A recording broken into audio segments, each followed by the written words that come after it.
Part 1. Roll Call. Children are not things to be molded, but are people to be unfolded. They came from all walks of life, both humble and grand, but they all came for the same purpose. The kindergarten took them, molded them, folded them, and either brought out their full potential or sent them below forever. Wherever they went, the results were the same. No one escaped the kindergarten in the end. Well, except one, I suppose. Chapter 1. Masha. Masha was a prodigy.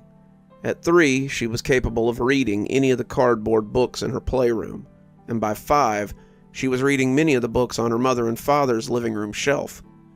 Whether she understood all the books she read was something her parents would never know, but they secretly thought that she was taking in all the scientific theory and engineering studies that lay between the covers.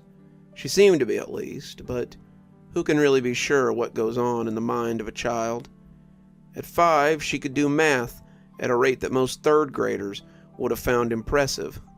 Her father discovered this when he found her doing fractions on the whiteboard he kept in his study.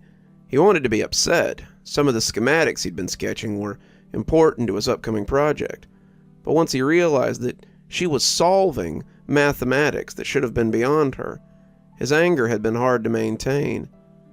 At 5, she could name all 50 capitals and states that they belonged to. At 5, she could make the pictures on the TV dance and swirl with nothing but her mind. That last one had been a little harder to quantify than the rest, but Masha was a prodigy, and she could do things that the doctors didn't quite understand. They had taken her to specialists, taken her to researchers, but no one seemed to be able to explain how she did the things that she did. They didn't think it was something to be alarmed about, and it might be something that she would outgrow in time. Her parents hoped the flashing intellect wasn't something she would outgrow in time, but not even they could predict the depths of her abilities. Masha, at 5, had something that she didn't dare tell anyone, not even her parents. When the men from Caltech came to speak with her parents, the pair of MIT graduates didn't understand everything they talked about, but they understood that certain people had recognized Madeline Ariel Sanderson Habersha, Masha for short, was a gifted child and deserved to be in a place with other gifted children. They were offering her a place at their research center in California, and her father had made jokes about sending his only child to Xavier's School for Gifted Children. Through it all, Masha sat between her parents and took it all in. She could speak French and Spanish as well, could read and regurgitate the classics, but she knew that none of her academic achievements were important to these two. They wanted her for the TV trick, but there was more to her trick than that. Sometimes Masha could read minds, nothing that she could strictly control, but Masha had known where to find the Christmas presents last year, when her mother had hidden them in the crawl space instead of her bedroom closet like she usually did. The year before that, she had started crying unexpectedly, saying that she knew there was no tooth fairy. The idea of a grotesquely fat man coming down her chimney to eat her cookies had been horrific to her, but knowing that fairies were make-believe had shattered what little magic lived inside her Philistine's heart. She could get little snippets from Dr. Schuler, the man talking with her parents, but from the man who identified himself as Cal, she got nothing. It was like watching TV static when she looked at him, and the feeling of it made her skin crawl. If she'd been able to peek below his surface, she might have been less sure of herself as she sat between her smugly intelligent parents. She would have seen his true intentions, and their jig would have been up, as her father often said. One look inside Adrian Cutter's mind, and Masha would have been very, very afraid. Dr. Gladdy had been happy to chatter like a bird with the enthusiastic parents, but Cutter was content to sit back and listen. He didn't like the way she looked at them. Cutter had been doing this for quite a while, and he knew that look that now spread across the girl's face. He had told Gladdy to wear his thinking cap, the scratchy metal lid that fit snugly beneath his wig, but the old fool had refused. "I don't like the way it messes up my hair," he'd said. "Besides, Mrs. Habershaw's a technicog, not a telepath." Messed up his hair. Cutter had to scoff at some bullshit like that the hardest. If his time in Iraq had taught him anything, it was bald was best. Cutter turned to look at the little freak and was unsurprised to see her staring at him, showing her his missing teeth as the little bookworm he often traveled with poured honey into her parents' ears. The black sites had pairs that went out for extractions, and they always called them toolboxes. Every toolbox had a hammer and a screwdriver, and Gladdy was one of the best screwdrivers at the site. Screwdrivers were for delicate situations, something you needed to turn slowly and not be too rough with. That being said, people sometimes forgot that a screwdriver was just a knife with a hex on it. Cutter had seen Gladdy do amazing violence to people, and it was always because he had a very trustworthy face and a very soft-spoken nature. Cutter was 280 pounds of slab muscle, but Gladdy could get in places that Cutter couldn't dream of without very noticeable damage. That being said, sometimes when the words failed and the shouting started, you still needed a hammer for the less than delicate work. She was still staring at him, that prissy bitch with the middle-aged woman haircut and her smug little smirking mouth. Cutter couldn't wait to see that smug smile slide off her face when he slapped it off. She would take some time to be ground down beneath the stones of the kindergarten, but she would bow. In the end, they all bowed under, even the most stubborn. Well, some of them held on a little longer than others, but that just made their broken little faces all the more delicious. The little girl's eyes perked up for a second, and Cutter was worried that she had seen something. One look at her snooty folks, though, was enough to tell him that they were eating this up. Oh well, princess, whatever she'd seen, it wouldn't matter once she was on her way to the black site. In the end, the scientists posting as Caltech researchers were successful in obtaining Masha. Not right away, of course. No parent would just sign their child away to a couple of strangers who showed up unannounced. First, they would think about it, running their Google searches and checking into the background of the program. They would find out that the program had a sterling reputation, a long list of scientific minds who were very impressed with their findings. Then they'd call the school and do a little checking and find out that yes, the program was legitimate, and yes, the students would be housed on campus, and yes, they would see them after the first 90 days, and so on and so forth. It would all check out, it would all pass board, and when they called the program a week later, Gladdy would tell them that he was excited to work with Masha, and he would see them in 3 days. Cutter silently celebrated as the little academics stepped out of their motel room to smooth over any of the remaining fears the parents might have. He'd spent a week in a bunker hole with a chatty recruit from out west once, and that had been less irritating than close quarters with Gladdy. Gladdy was a good guy, despite being a washout, but he had this habit of liking to yammer that made Cutter's knuckles itch. Cutter had been careful not to be seen anywhere in town, doing his tomcatting and drinking in the next town over, and he was pretty sure that the little academic just sat in the room all day and came up with inane conversational gambits designed to make Cutter grind his teeth. If Gladdy hadn't been such a good talker, Cutter was pretty sure he'd have dumped him in a ditch somewhere long ago. He came back in, hanging up the cell phone before grinning at the apathetic Cutter. "They'll have her ready by Monday. We can have her back at the site by Tuesday if we drive all night." "Good. Sooner we get back, sooner we can get to work." Gladdy smiled, but there was no real mirth in it. "You do love beating children, don't you?" he said, flopping onto the other bed as he reached for his book. "Sometimes. Reminds me of my work in the war. If you can break someone, you have power over them. I like having power over people. It makes me feel good.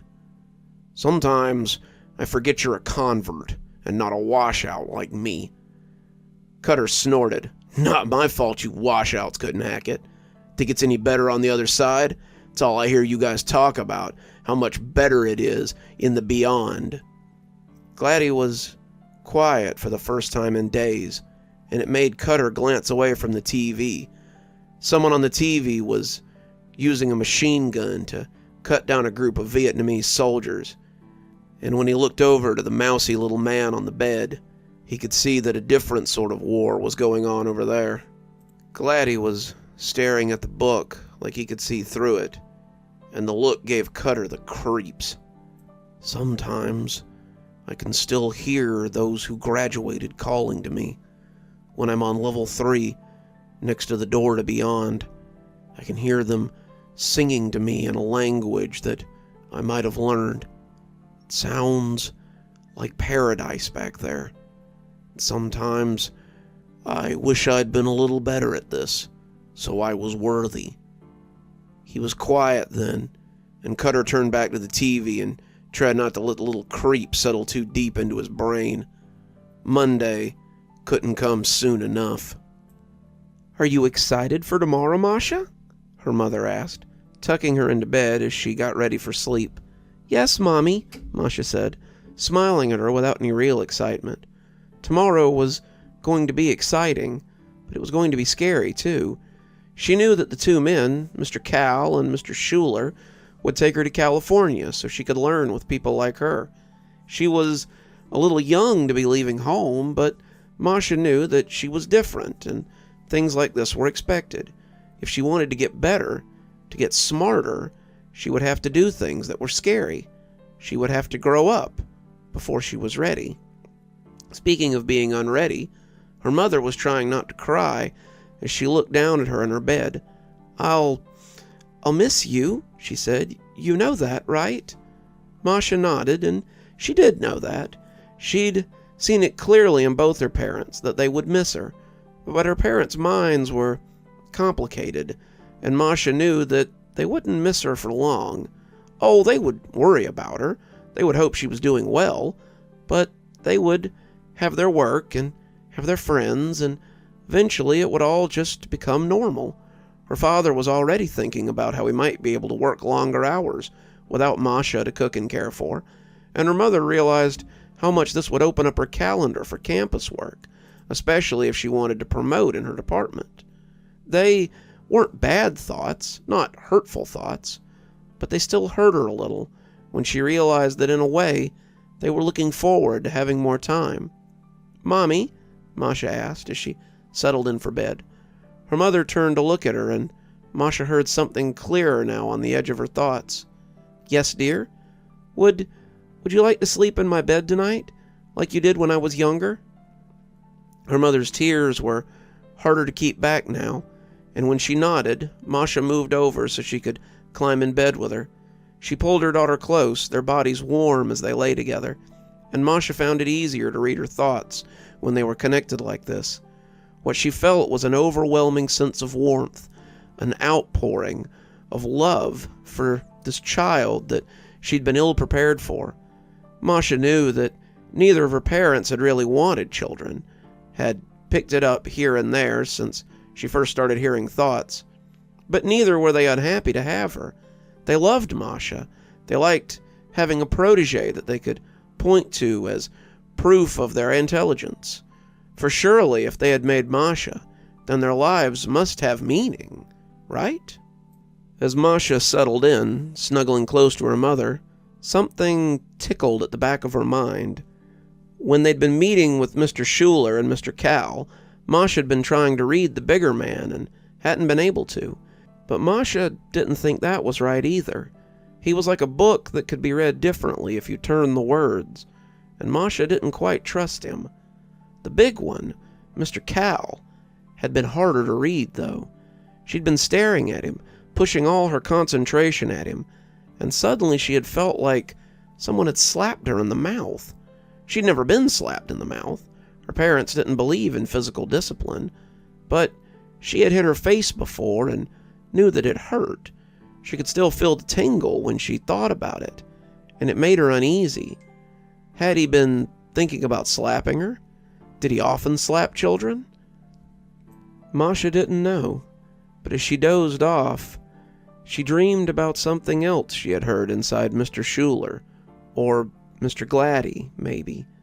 It was a song in a strange language, and as she listened to it, it sounded like the sweetest lullaby she had ever heard.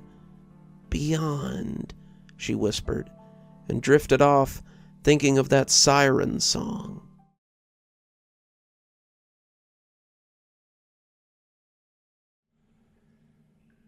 Dex went over the plan again in his head, covering all the angles. He'd be taking his life into his hands when he went to go steal from Gino's, and he knew it. Even with his special talent, he knew things could go south pretty quick. Gino's was a big family-owned grocery store, but most everybody understood that the family in question was the mob. Unlike most of their washing operations, Gino was old blood, and this was as close to retirement as he was likely to get. He didn't like kids, especially not black kids, and Dex was already taking a chance by even trying it. But what he did know was that Gino was going to be busy when he went to go get his bread. You see, Gino was going to be fixing his circuit box when Dex came in, and with Grizz behind the counter, no one would be able to stop him.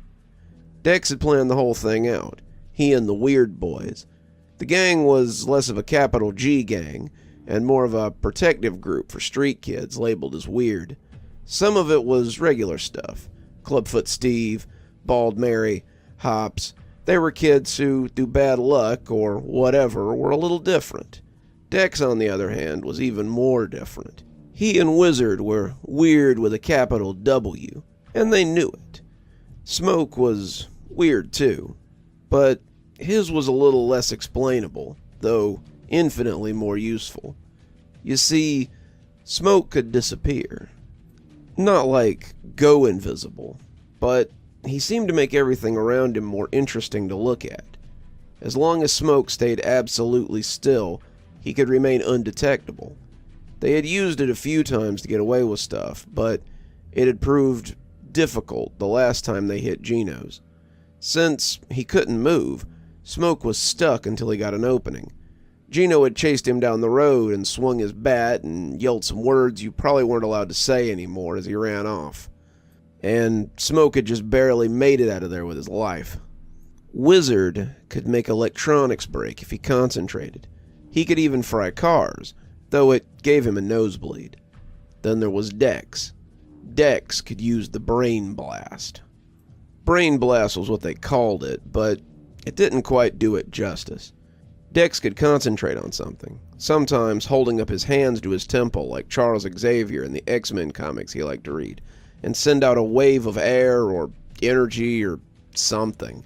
He'd used it to knock people over when they chased him, and he even broke some windows once with it, but it always left him kind of drained afterwards. Dex was careful how often he used it, and he was up to 3 times a day before the effort gave him a total migraine. That's why they were called the Weird Boys, and the other gangs knew not to mess with them. Well, some of them did. The plan was going to go down right around sunset, just as the streetlights came on, and Dex wanted to go over it again before the time came. "Come on, man," Wizard said, the rubber ball he was tossing making a hollow chunk sound as it hit the wall. "It ain't rocket surgery. We know what to do." They were sitting in the clubhouse, an old storage container that someone had been careless enough to leave unlocked and stupid enough to leave in downtown Detroit unattended. The kids had grabbed some throwaway furniture and built a home in it, probably the coziest any of them had ever known. Dex had been in 13 foster homes before he finally just took to the streets, and the clubhouse was better than any of them. No one took your money and gave you abuse in return in the clubhouse. "Fine," Dex said, letting his feet slide off the milk crate they'd been sitting on. "Then let's hear it." Wizard blew out an angry breath. "I'm gonna go into the back alley so I can blow the fuse box." Dex looked at Smoke, he and Clubfoot Steve playing spades with Bald Mary, and the boy jumped a little as he noticed him. I'm Lookout. I gotta stand across the street and alert you if anything goes wrong." Dex nodded, satisfied with the plan. "And I'll be inside, stealing our daily bread."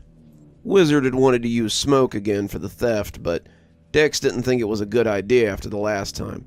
Smoke had gotten away, but he'd had nothing to show for his efforts, and the gang had gone hungry that night.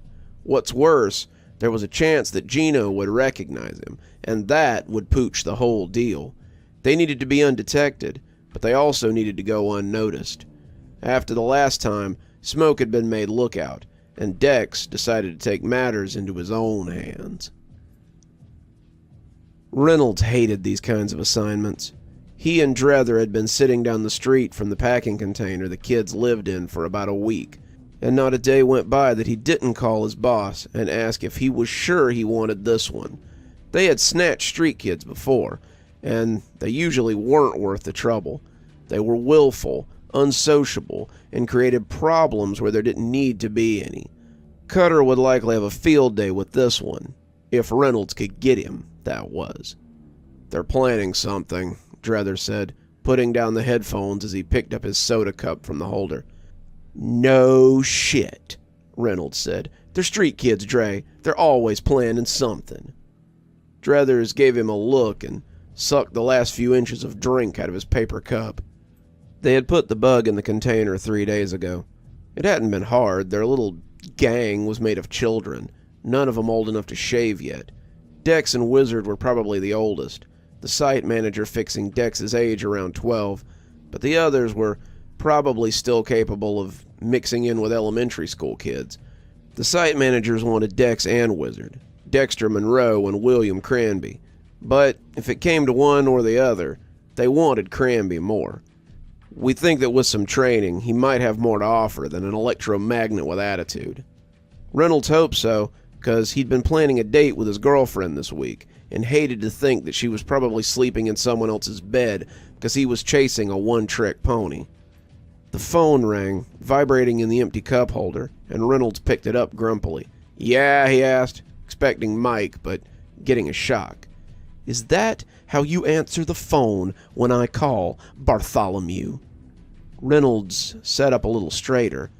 That had been the voice that had haunted his dreams when he'd slept in the beds these kids were preparing to occupy.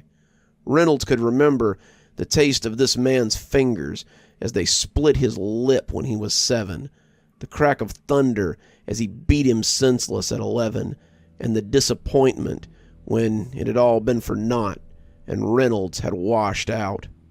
He could still hear him saying how much he regretted wasting those beatings on him, but that maybe there was something he could do to recoup their trouble. "No, sir. Sorry, sir. Agent Reynolds reporting." The voice on the other end said nothing for a count of 5, but Reynolds could hear the smile behind those thin lips at the fear he put into this grown man. "Status?" "The boys are present. Something's going to happen later, and we believe we may be able to isolate them and take them." Drether gave him a look that conveyed his surprise expertly, but Reynolds waved him off. "I should hope so. 7 days is a little much to grab 2 truant boys off the street. They rarely leave the group, sir, and as the site manual dictates—" "Don't dictate site code to me, Bartholomew. I was writing them while you were still pissing the bed, though I seem to recall that wasn't all that long ago." Reynolds blushed and was glad that he hadn't just put the phone on speaker. "Well, sir, if you would like to authorize some extra hands, I'm sure we could get this done without being seen." "I would have thought 2 full-grown men could manage a snatch job on 2 half-grown boys. Abilities be damned.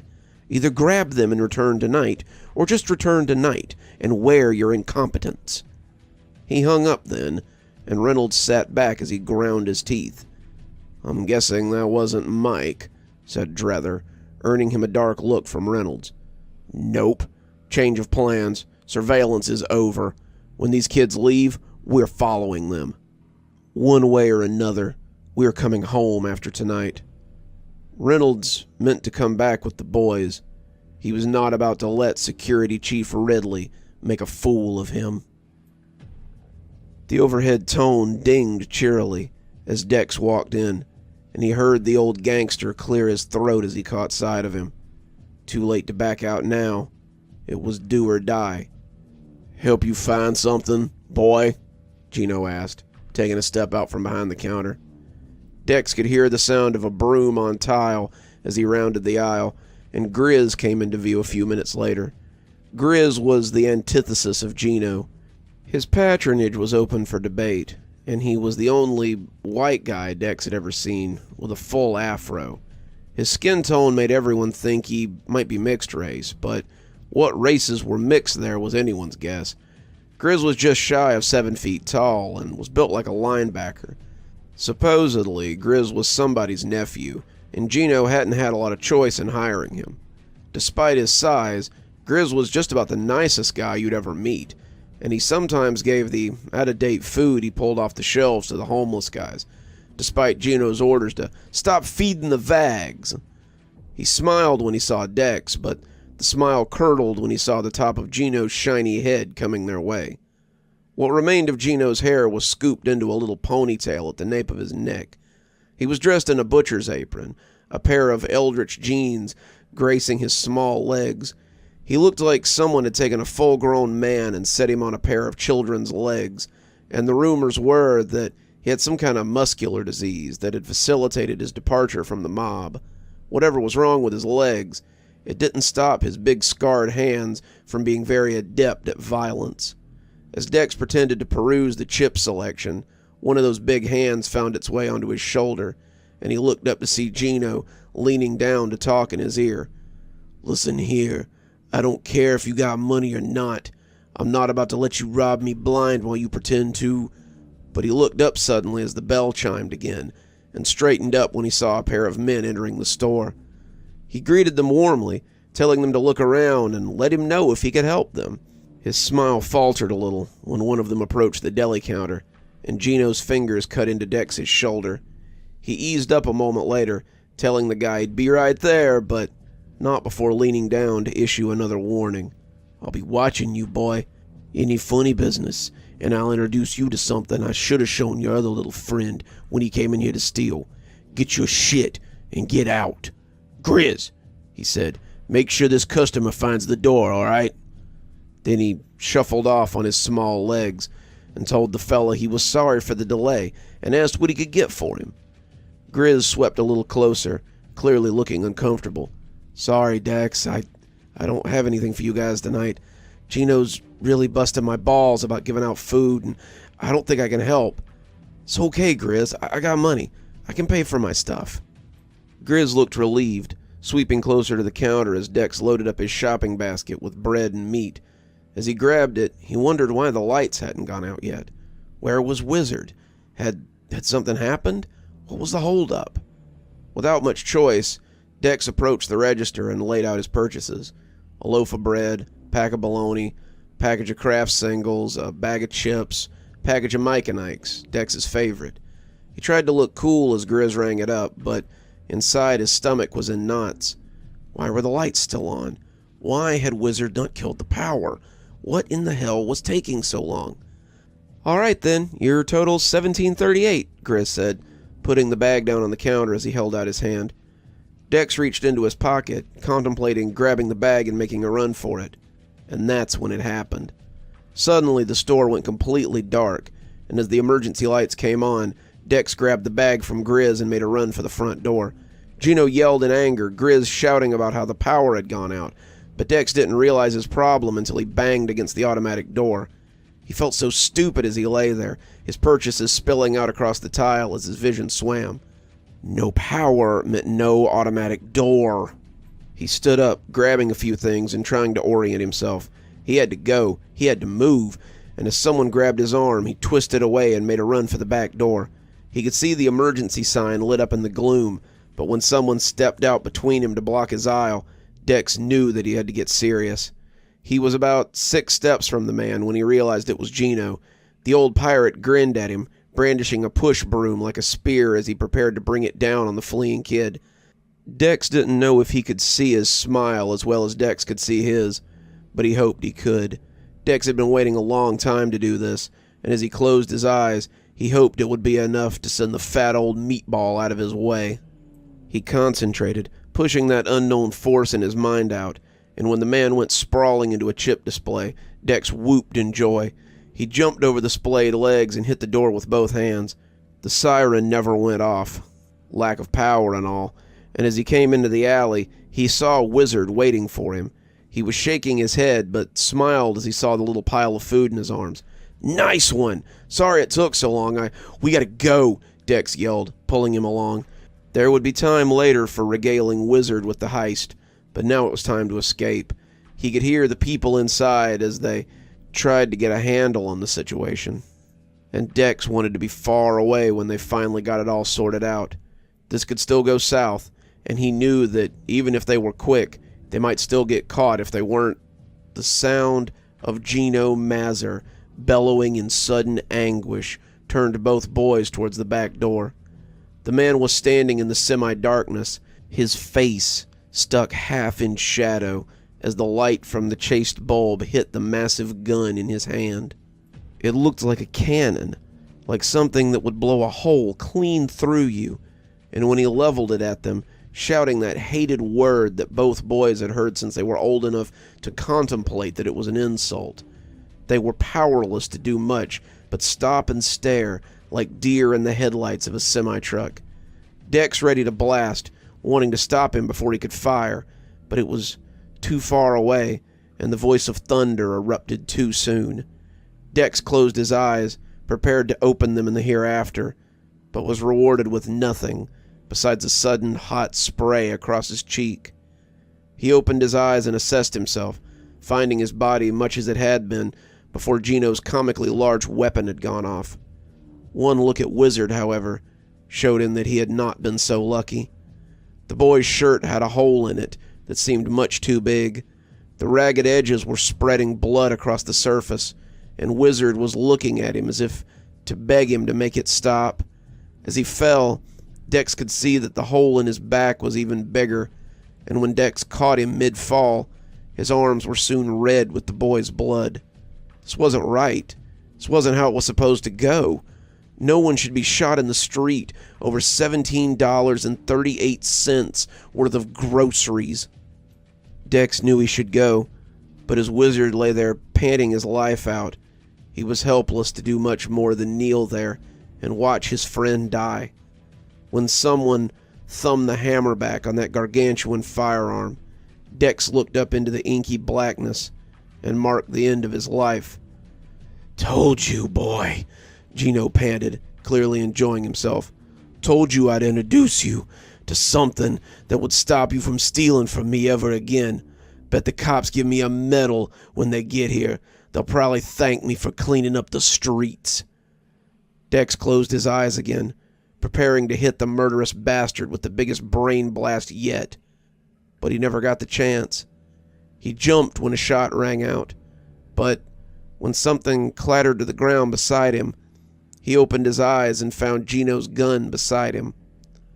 He looked up to find the fat old greaseball wobbling on his suddenly unsteady legs. There was an impressive stink in the air as his bowels let go, but that wasn't what caught Dex's eye as he scuttled out of the way of the falling man. He pulled Wizard along with him, and the man missed them by inches as he collapsed onto the filthy ground beside his own garbage cans. Dex had seen the hole where his left eye had been, and one look at Wizard showed him that the boy had only outlived his killer by seconds. He was sitting in an abattoir now, keeping company with the dead. "Shit, Reynolds!" someone yelled, and Dex jumped as he saw the two men from inside the shop coming into the alley. "What the hell did you have to kill him for?" "He was about to off both of them," the man said, taking a handkerchief out of his pocket before wiping down the gun. "Site management was pretty clear that we needed at least one of them." Dex had dropped Wizard and was backpedaling nimbly as he could. This whole thing had gotten out of control, and now he wasn't sure what was happening. Wizard was dead. Gino was dead. These guys were talking about him like he was something they'd been prepared to pick up at the store. Just like groceries. A little shopping before home. That was Dex. The man stooped when he came to Wizard, and put the gun in his hand. "Besides, I didn't shoot him. Kid killed him about a second after he shot him. A botched robbery, thwarted assault. Who cares what they call it?" Dex grunted when his back came up against the big green dumpster that took up half the alleyway. He was trapped. The man sighed as he slid something out of his pocket, this gun much smaller and delicate looking than the one he had put in Wizard's hand. "Well, kid, you're not the one they wanted, but you'll do." Dex had been trying to get himself under control so he could hit these two with a brain blast and escape, but when the little gun barked and a dart suddenly sprouted from his shoulder, he forgot to be afraid as a feeling of warmth washed through him. He was suddenly tired, the adrenaline losing the fight for control as he drifted off. Someone was carrying him. Someone was putting him in the back seat of a car. Someone was climbing in behind him as someone else drove. He could see the blue and white lights dancing by as they passed them, and whoever was in the back with him was securing his arms and putting something over his head. The last thing he remembered before passing out was the man who had shot him talking to someone that he couldn't hear. "We got the other one." "Yeah." "Yes, sir." "No. Williams was a wash. Shot after an attempted robbery." "No, sir. No witnesses. We're heading back. ETA." But Dex passed out at that point and wouldn't know any more for quite some time. By then, he'd already be in the kindergarten.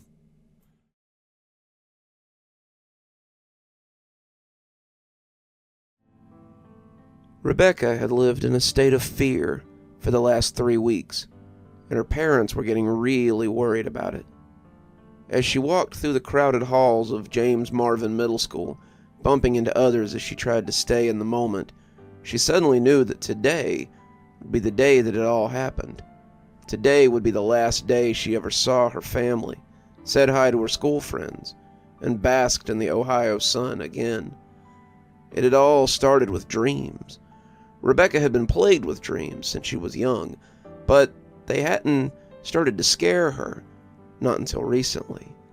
Normally her dreams were about vague things, cars or candy bars or songs on the radio, but Rebecca had noticed that they almost always came true. She'd seen the Nintendo DS that her parents had gotten her for her birthday a few years ago, something that had set her dad off when she didn't act absolutely surprised. She'd seen the surprise algebra quiz that she was going to fail and studied on the bus so she could manage a C. She'd seen the car that was going to hit Lacey Summers, but hadn't been quick enough to stop that one, and that was just the tip of the iceberg. Rebecca saw all kinds of things, but it wasn't until last year in history class that she finally had a name for it. After a unit on Greek mythology, Rebecca had heard the sad story of Cassandra and how her premonitions had been correct, but ignored. After that, she always thought of the dreams as Cassandra dreams, but they weren't just dreams anymore. Rebecca started having them while she was awake about 3 weeks ago, and they scared the hell out of her. She'd been sitting in history class, reading a book as she waited for the bell. It was the end of the day, and she was looking forward to talking with her friends and maybe playing something on her computer. She'd just turned a page, reading over the adventures in Westeros for the 3rd or 4th time, when everything went white. It was like being caught in one of those flash grenades, and as Rebecca fell sideways out of her desk, she heard people calling her name. Suddenly she hadn't been in 7th period history class, but in a cold, dark place she was unfamiliar with. She couldn't move her arms, and when she looked down, she saw they were strapped down with thick bands. She was in a hospital, but it wasn't like any hospital she'd ever seen before. It was so sterile, so cold, and the only light to be seen was a small overhead lamp on the desk. Rebecca lay back, looking at the unfamiliar ceiling, and waiting for what would come next. Suddenly the room was invaded by a blade of light, and the shadow it carried fell across the bed. A man walked in. He was tall, his hair in a tight crew cut, and his fatigue pants made her think he might be a soldier. He stepped right up to the side of her bed, and his fingers had suddenly become needles. They were huge and glistening in the knife's edge of light, and the liquid slid down them in fat drops. As he prepared to plunge them in, He mouthed something that she couldn't hear. When she woke up, she was in the nurse's office, and the space was as different as the one she had left as night was today. "Feeling better, sweetie?" the nurse asked. "You gave us a little scare there." The nurse said she believed Rebecca had experienced a seizure, but her doctors could find no reason for it when her mother rushed her to her pediatrician. Possibly stress-related. I imagine going from elementary to middle school is a big transition. If it happens again, Mom, make sure to bring her back in. Until then, get plenty of rest and maybe cut back on the caffeine some.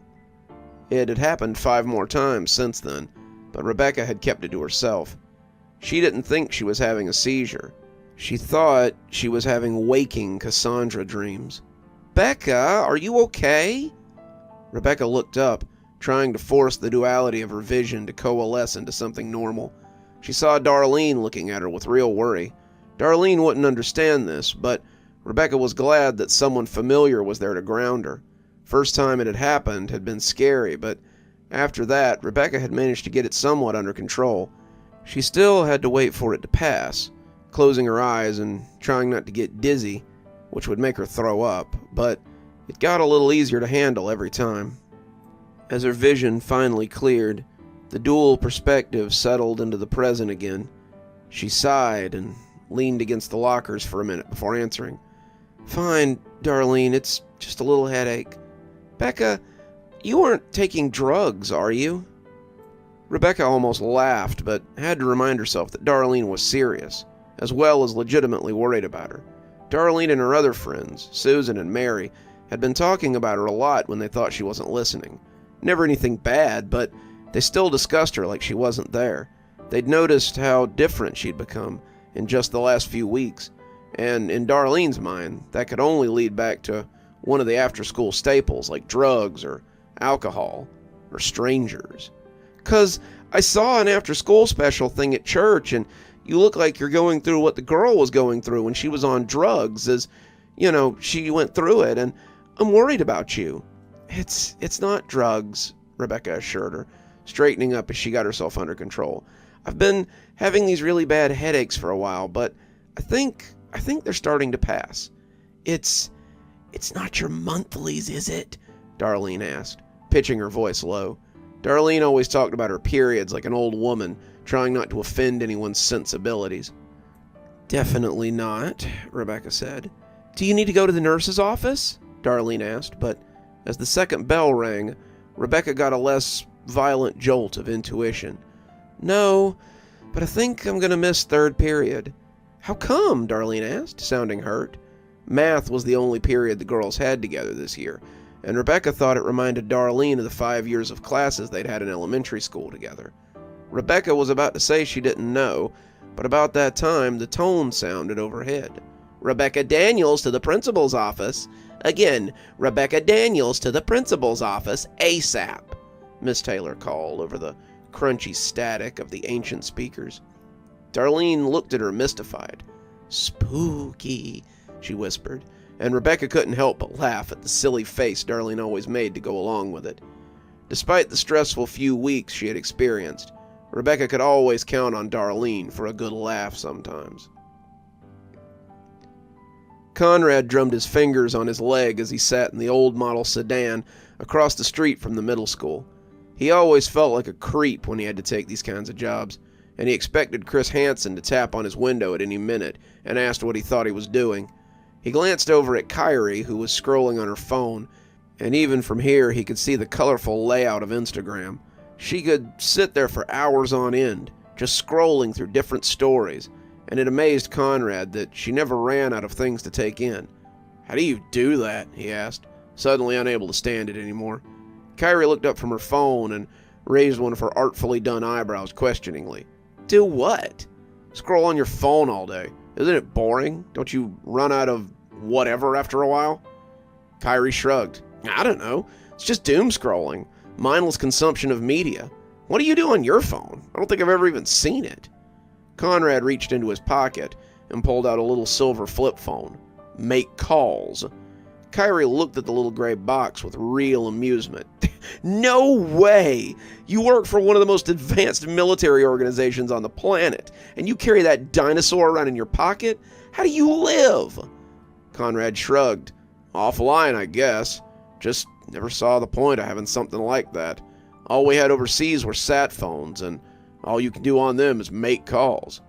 Kyrie laughed. After this, we are totally taking you somewhere so you can join the 21st century.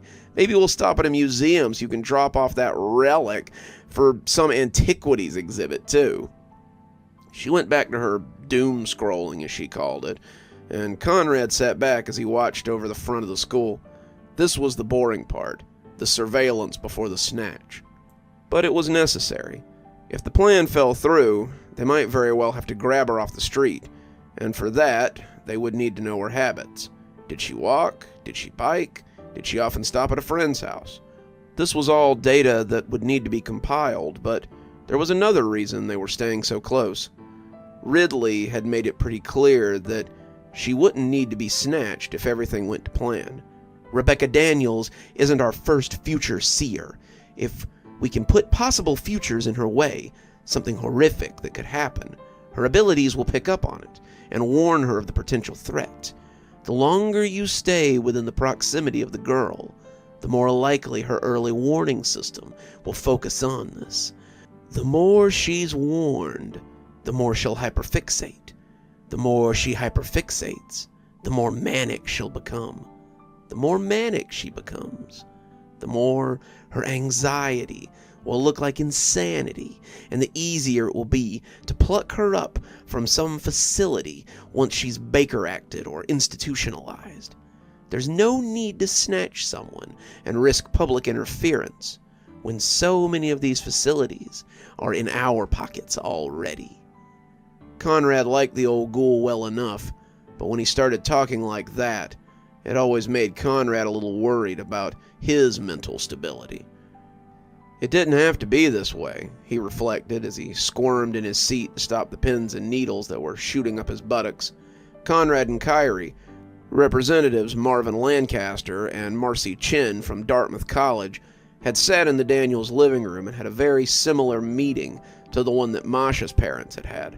Conrad, Marvin, had told them how gifted their daughter was and how they wanted to extend her a place in their program for gifted young people.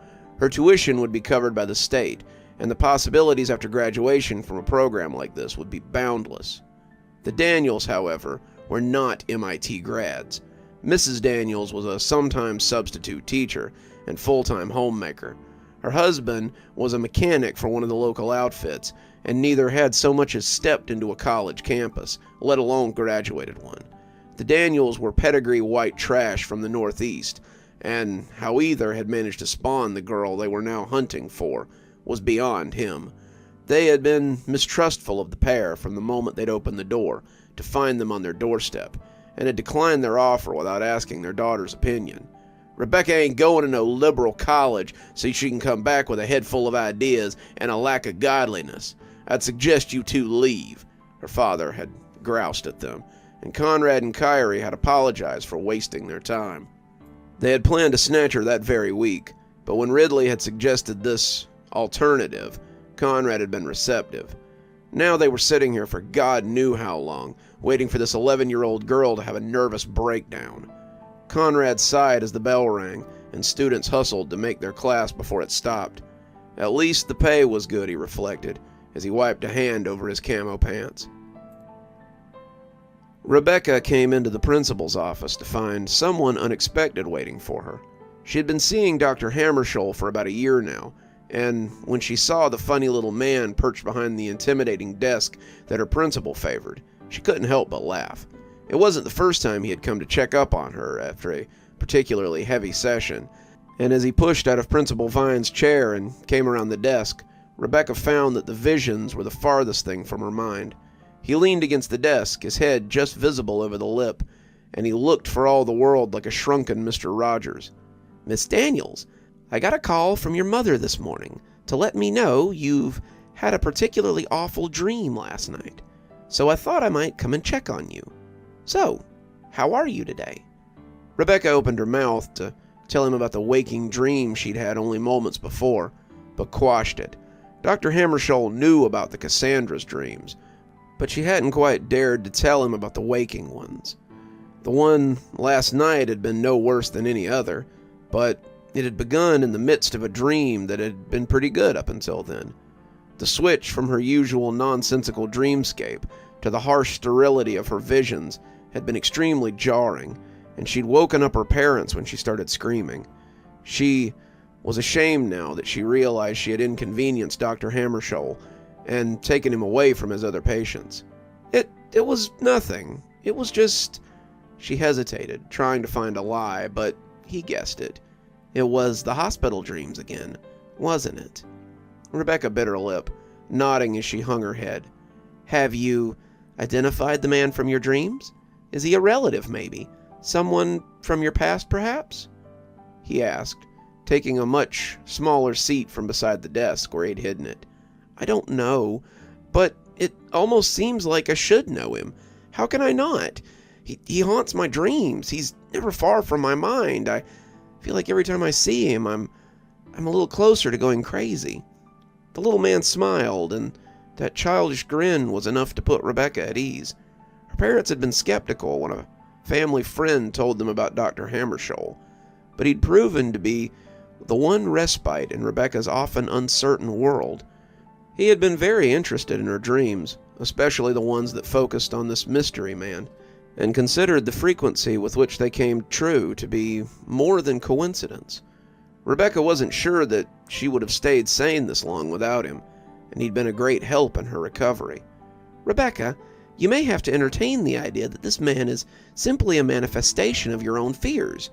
You may never see him in the flesh, and that may be a good thing. I want to schedule an appointment this afternoon with your mother. Would that be okay? I'd like to talk about the frequency of these dreams, and I'd like you to be honest with me this time. I know they've been happening more often than you've been telling me. Rebecca looked away, not wanting to hurt the little doctor's feelings by letting him know that she had lied to him. Yes, sir, I will. His phone vibrated then, and he looked at the message before punching in a response with his stubby fingers. It always looked so weird to see him type on a regular-sized phone, and Rebecca tried not to laugh. Dr. Hammarskjöld was very open about his dwarfism, but Rebecca still tried her best not to make him feel self-conscious. He'd been so wonderful to her, such a help in her time of need, and she didn't want to repay him with insults or belittlement. Now, before you head back to class, I'd like to put you in a peaceful state so that you can focus on the rest of your day and not be distracted by visions. Would that help? Rebecca nodded, holding her hands out to him instinctively. Dr. Hammarskjöld had a thing that he did where he put a patient in a state of peaceful relaxation, and Rebecca always felt better after one of these sessions. Afterwards, her mind was always more focused, less affected by the visions, and she usually slept well the night after one. She had a test coming up last period, and if she could focus enough to pass it, the day might not be a total loss. Okay, he said, taking her hands and closing his eyes. Now I want you to count back from 10 for me. Once you reach 10, we may begin. Rebecca closed her eyes, waiting for the magic to happen. Once you reach 9, you'll enter a relaxed state of mind.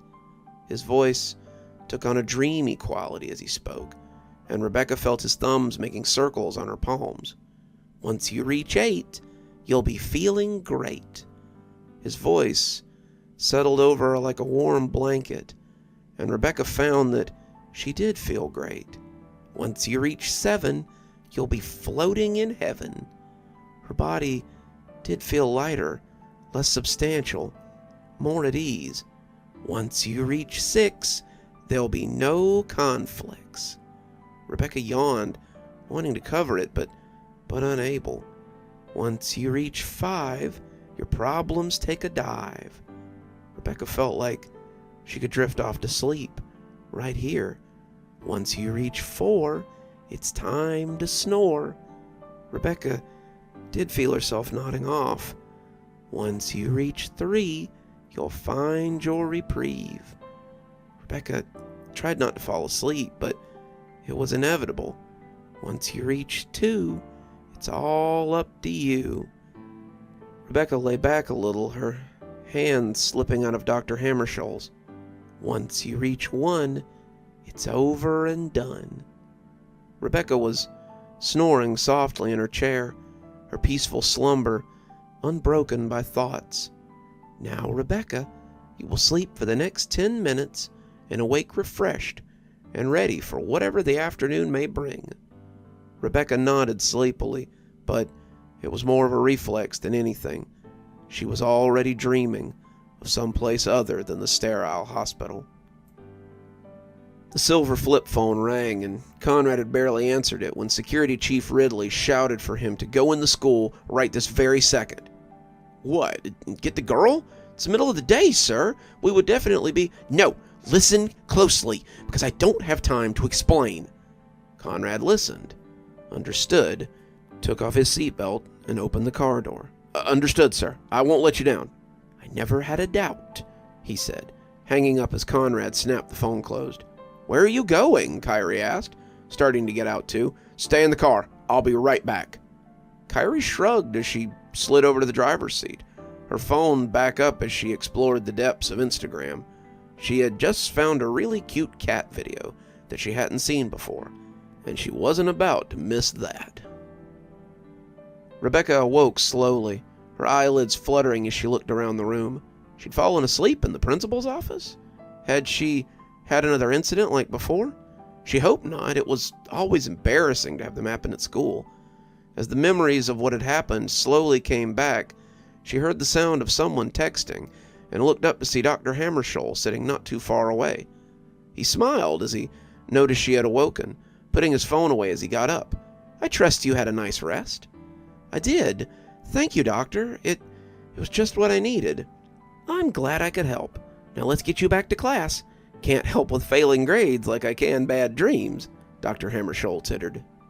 The principal looked up as they exited, his large brush mustache twitching as he got up from the reception area. He clearly didn't like being kicked out of his own office, but he took it in stride since Dr. Hammarskjöld had likely explained it was for a good cause. He went to speak with the little doctor, the man thanking him for his kindness. Dr. Hammarskjöld had taken out his cell phone, the principal stepping back into his office, and as Dr. Hammarskjöld began to speak to her mother, Rebecca said that she would see him later, and headed for the door back to school. When the man walked through the door she was about to exit, smiling at her as he directed himself towards the checkout desk, Rebecca felt all the peace dribble out of her. It was him! It was him! It was him! The man looked at her strangely as she began to hyperventilate. Rebecca was backpedaling, falling on her backside as she crab-walked away from the man. She couldn't breathe. Her breath was coming out in big gasps, but it didn't seem to be helping when it came back in. The man was saying something, calling for help or something, but Rebecca couldn't hear him over the pounding in her ears. He was trying to help her, his hands coming out to touch her, and she pulled away violently as she scuttled backwards. The principal was coming out of his office, and Dr. Hammarskjöld was trying to calm him down, but it was impossible. She was drowning on her own breath, and when she fainted, it was almost a mercy. She's had a bad shock, Dr. Hammarskjöld was telling her parents. She's been having these strange dreams about a man who's trying to hurt her. I believe that she may have seen something in that man that she saw today that triggered her badly. Rebecca was laying on a hospital bed, her arms secured with scratchy straps. Her parents were in the hallway, her father holding her mother as she wept openly. They blamed themselves, it seemed. She had had a great aunt with schizophrenia, a cousin with autism, and they hadn't even bothered to have her tested for either. They had failed to get their daughter the proper help, aside from bringing her to Dr. Hammarskjöld, and now she was broken. Rebecca had heard it all from the bed, but hadn't said anything. It wouldn't be long now before it all came to pass, and saying anything would just stretch it out longer. Is she in danger, Doctor? Her father asked, looking at the little man with a lot more respect than Rebecca had ever seen. Her father had always silently considered the man a quack, but his insurance had covered the bills, and that had seemed to help. Her father loved her, wouldn't have withheld anything from her if it meant that she could thrive, but he had grown up in an age of psychobabble and bad actors, and mental health looked to him like so much hokum. Now he knew better, though It was too late. I think she might be. She was almost feral before she passed out. You heard her screams on the phone, Mrs. Daniels. I think that it might be best to institutionalize her for a time. Institutionalize? Her mother wailed. No, not my little girl. She needs to be at home with her family. That may not be wise, Mrs. Daniels. We don't know what might set her off, and if she hurts one of you, one of your other children even, it would be unthinkable. Something like that might facilitate the need for more punitive forms of institutionalization as well. Some of those facilities are little better than prisons, and at least if they send her to Mercy Home, I can continue to monitor her progress and be part of her therapy. The doc knows best, Margaret, her father cut in, though more kindly than Rebecca had ever heard him. How long would she be in here for? Hard to say, Dr. Hammarskjöld said.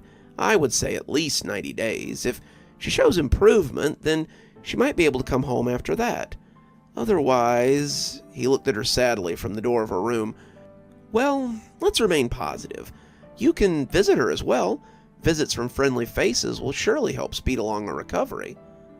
They discussed the particulars, but Rebecca knew it would amount to nothing. They would never visit her because after today she wouldn't be here.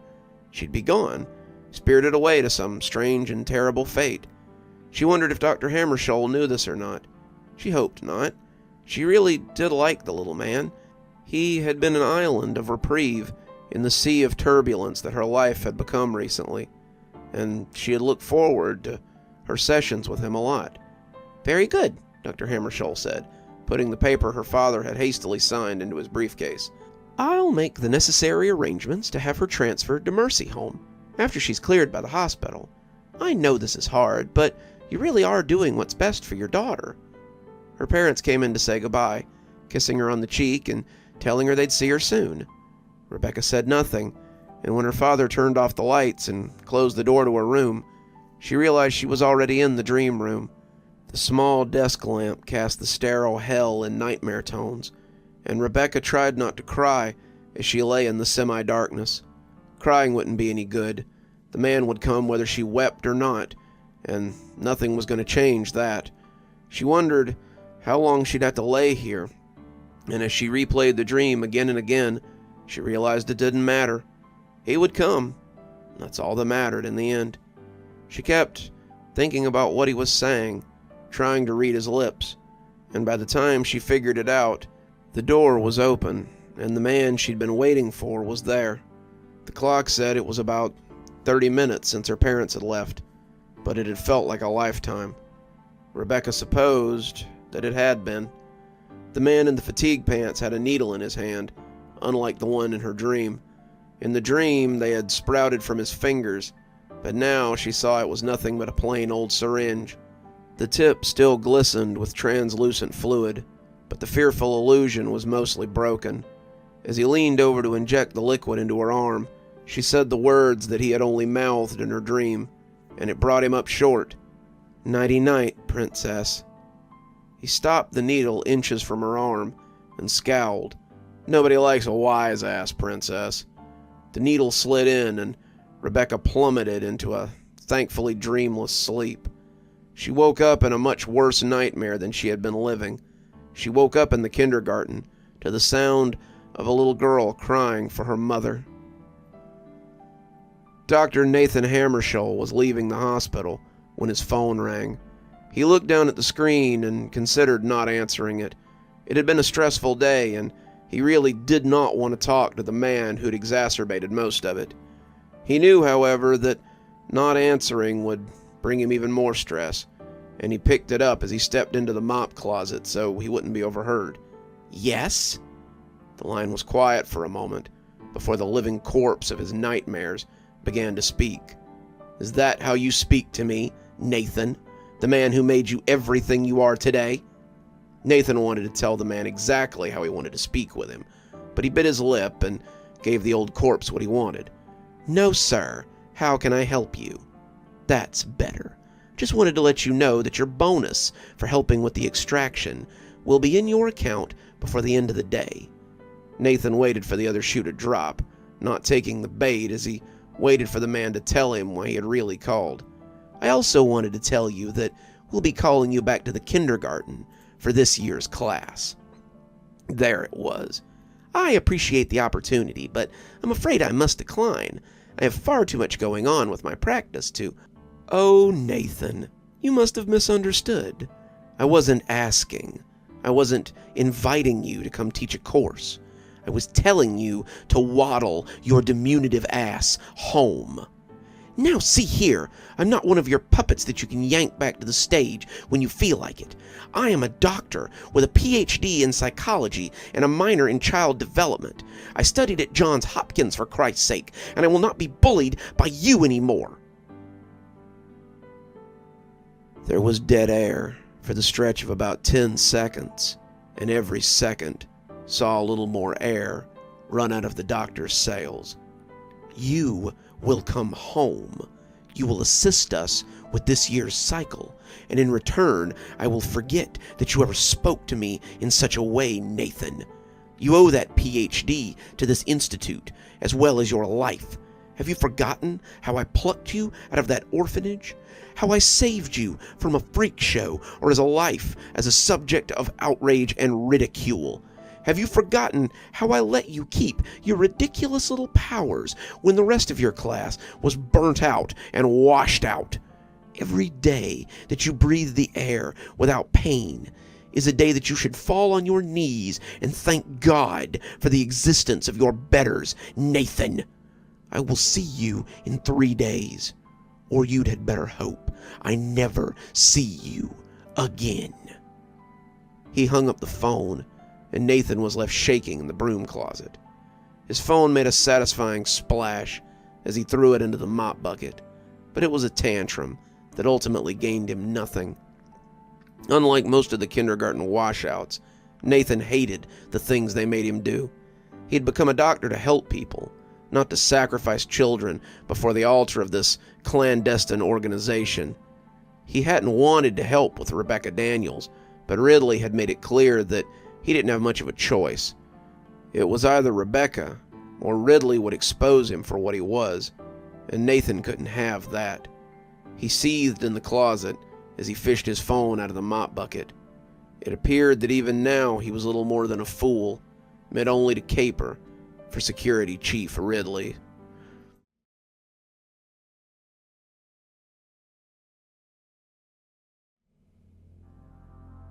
"Look, Dunstan, you know how hard it is to place kids once they get close to 18. You're almost 16, well beyond the age that we can adopt out most kids, and this might be your last shot at a family." Dunstan sat across from Mr. Seaver, twirling the blue metal pen between his fingers. It was a nice pen. The metal was smooth between his digits, and the click when he hit the bottom was satisfying. He'd found it on the ground outside the halfway house, the place they sent you when you got too old for the orphanage, and it was little more than a grungy hostel full of sullen youths. It had once belonged to a man who sold insurance, a man who was either named Sam or Stan. Sam or Stan had been killed in the desert outside of El Paso, and his killer had taken the pen with him as a trophy. He'd been spinning it between his fingers, too, when he dropped it out the window, and never came back for it. It was a very interesting pen, a pen with good secrets. Dunstan had a lot of things like this in his shoebox in his room. He had a comb from a girl who'd been adopted that showed flashes of a foster home that she'd been in before. He had a marble that had belonged to a man who'd grown up to be a child molester before someone split his skull open with a shovel. He had a business card for an adulterer who cheated on his wife with most of his clients. He had a little china doll that had once... Dunstan, are you paying attention to what I'm saying? Yeah, of course, Dunstan said. But they both knew that he wasn't really hearing him. Dunstan had been diagnosed with ADHD from a young age, but what he really had was a case of too much stuff rattling around in his head. It did that. It rattled around like the change in the ashtray until he wrote it all out and got it out of there. He had a notebook full of stories about people who had owned the items before him, and sometimes he would just touch something and write a whole novel about them.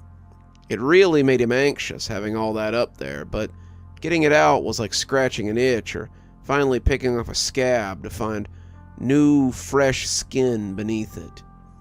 Dunstan wasn't a perfect candidate for automatic writing, but he was pretty close.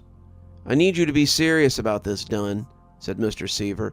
"When I say this could be your last chance, I'm not being hyperbolic.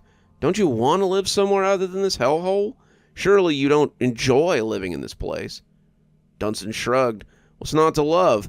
Get a warm bed, 3 hot meals, and entertainment whenever I want it." The group home was good for entertainment, that was for sure. Every night someone was fighting, someone was screaming at someone else, or someone was holding their own personal court over whatever was going on in the bunkhouse. Dunstan tended to stay out of such things, having his own problems to handle, but it was fun to watch, nonetheless. He watched more than a few people brought before the judge to be sentenced of anything from theft to slander. The dorm was a lot like Lord of the Flies. Once you got past the front door, the kids were in charge of themselves. Surely you'd prefer somewhere quiet, somewhere less crazy. You'll have to leave in a few years when you age out anyway. Why not find a place for yourself where you can get your legs under you? Dunstan blew air out of his nose as he watched the businessman get shot in the desert again. It wasn't that he didn't want a place to live or a loving family to care for him, but none of the families that wanted him were interested in any of that. Dunstan had been adopted one time when he was 6, and the experience had been so bad that he'd never made a mistake like that again. The family had been nice. The father looked like one of those suit and tie guys you saw in the sitcoms, and the mother had smiled so big as she glided along in her sundress. They had told him about all the fun things they would do, and how they would buy him toys and feed him good food, and Dunstan had been so overcome with all the promises that he had forgotten his system. He had agreed to go without a handshake, something he had done since he realized at 5 that the visions he saw from touching things were more than his imagination.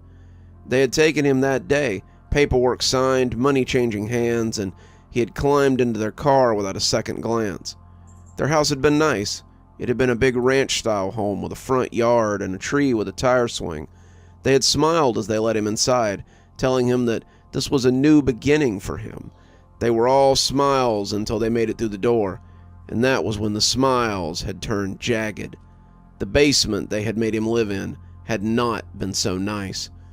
Dunstan had been treated like little better than a dog, and they kept him there for 5 months while they cashed his checks. He'd probably still be in that basement if they hadn't gone on vacation and left Dunstan alone to wedge a window open. He'd escaped and ran back to the only place he knew, the orphanage. Mr. Seaver had filed a police report, but he knew that they'd never caught the bastards. After that, Dunstan began every interview for potential parents with a handshake. Handshakes showed him exactly what he could expect. So far, in the 10 years since that disastrous adoption, he had shaken the hands of 2 pedophiles, a sadist, someone with 3 other adopted kids that intended to make them clean the house and handle the day-to-day operations while they sat around and did nothing, and a pair of super religious folks who would accept nothing less than total submission to their religion and their rules. Dunstan couldn't say that any of this was a surprise. He was older, male, and had been in the system since his mother had dropped him off at the fire station when he was born. It was hard to find a home when you weren't cute anymore.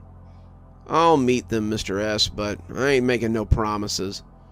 Mr. Seaver spread his hands, looking tired in his rumpled suit.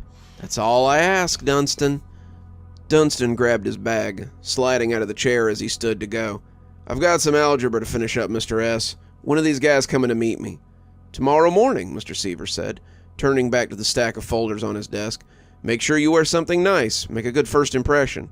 Sure, Dunstan said, not really caring what might be clean in his closet. They would turn out to be just like all the rest. They always turned him down in the end. The cell phone in the cup holder of the panel van vibrated, rousing Wheeler mid-snore. Janice was snoring softly in the seat beside him, and as he grabbed the phone, she came awake with a shake and a snort. Wheeler could have clouted her. They had agreed to nap in shifts, and they were still early into her 4-hour shift. "Wheeler here. Go ahead, HQ." "Good to see you're awake, Agent Wheeler," came the voice of Security Chief Radley. Wheeler sat up a little straighter. He hated when the spooky old man did stuff like this. "Yes, sir. Agent Janice and I are just... There's been a change of plans. I want you to return to your hotel for now." "You want us to stop observation on the kid?" "Listen closely and don't speak until I'm done." Wheeler blinked owlishly as the old corpse laid out the plan. It was solid, a good plan, and when Wheeler hung the phone up, he turned the van on as he pulled out of the parking lot. They had been sitting in the parking lot of the for-rent space that still smelled of pizza for about 8 days straight, just waiting for the right moment to take this kid. It appeared, though, that they wouldn't need it. Janice snorted awake as they left, looking at Wheeler as he dumped the phone back into the cup holder. "Was that the boss?" Janice asked, opening the fold-out mirror so she could fix her hair. "Yup. Did you bring anything you could wear to church?" Wheeler asked. Janice scrunched her face. "Not really. Jeans and casual tops, mostly." Wheeler nodded. "That's what I was afraid of." He took a right suddenly, the car that had been preparing to turn blaring its horn at them, and headed into the city center. "What are you doing?" Janice asked, smiling despite having nearly taken a front bumper in the passenger door. "We gotta head to the mall. Sounds like we might need some clothes before tomorrow." "Yeah, you can't handle nothing like this." "Think so? Bring it on." The two boys looked strange in the glow of the TV, their faces leaning in close as their fighters wheeled about the arena. The click and clack of the controller was constant, the two turning and twisting as they pummeled the other with a combination of kicks and punches. On the screen, a young girl with a sword and a shield did battle with a hulking armored figure with a huge sword. The girl was quick, but not quick enough to avoid the slashes of the armored behemoth. She twisted and turned, raining blows on the swordsman, but when he hit her vertically and threw her out of the ring, the angry sound of plastic hitting the floor was followed by a loud cry of rage. "Damn it, Ham! I almost had you that time!" Darius yelled. Hamilton sat back, the boy nearly as large as the hulking swordsman on the screen. "Not a chance, Darius. I had you right where I wanted you from the very start." Dunstan watched it all with detached amusement, the fight between these two something of a daily occurrence. Hamilton was a long-timer, like Dunstan, and Darius had been here for about 6 years. They had fallen in together because they were all at that age where they would have to pack their crap and seek other prospects soon, and Dunstan could think of worse roommates than these two. That was something that was still 2 years away, though, providing none of them got adopted before then. Adoption seemed like a pipe dream to these kids, a dream that was often unfulfilled. "Darius," came a voice from the corridor, and all three of them looked up to see Mary looking into the TV room. "You break that controller, and you owe the house a new one." Yeah, Darius said, turning back to the game before noticing that Hamilton hadn't started playing again. One look back at Mary was enough to let him know that she didn't like being yeah-yahed. "Yes, ma'am. Sorry, Mary." Mary gave him another 5 seconds of ice before moving on. "She thinks just because she's 18 she can boss us around," Darius said, setting the controller on the TV stand. "Nah," Hamilton corrected. "She bosses us around because she knows we'll let her." Dunstan nodded, the chips making crunching sounds as he chewed. Mary wasn't just an old-timer like Dunstan and Ham. Mary had been born here. Her mother had been living here when she gave birth to Mary, and when she left suddenly a few days afterward, Mary had gone into the system. She'd been running these halls for years, well before she should have, and when she left at the end of the school year, it would truly be the end of an era. There would be a new judge holding court this time next year, and Mary would find out what it was like to catch some ice from people who were bigger than her. Dunstan just hoped that Jack wouldn't be the one to take her place. Mary was cruel, but she was always fair. Jack was just a sadist, an egomaniac who wanted power just to have it. Suddenly, adoption wasn't looking so bad. "You want up next?" Darius asked. Dunstan nodded, but hesitated as he reached for the controller. The blue one wasn't something he wanted to touch. He'd only lost at Soul Calibur a few times, and every time it was because he had to use the blue controller. The blue controller had come from a thrift store, and the previous owner had left more than Cheeto dust on the thumb pads. He had smacked his kid brother over a game one night, the kid barely old enough for middle school, and he must have liked it because he went right on smacking him till the kid was dead. It was hard to concentrate on something when you could see that kind of brutality slithering through your skull, and Dunstan had gone and dropped $15 at the vintage game kiosk the very next day to get his own controller. New stuff didn't have things like that attached to it.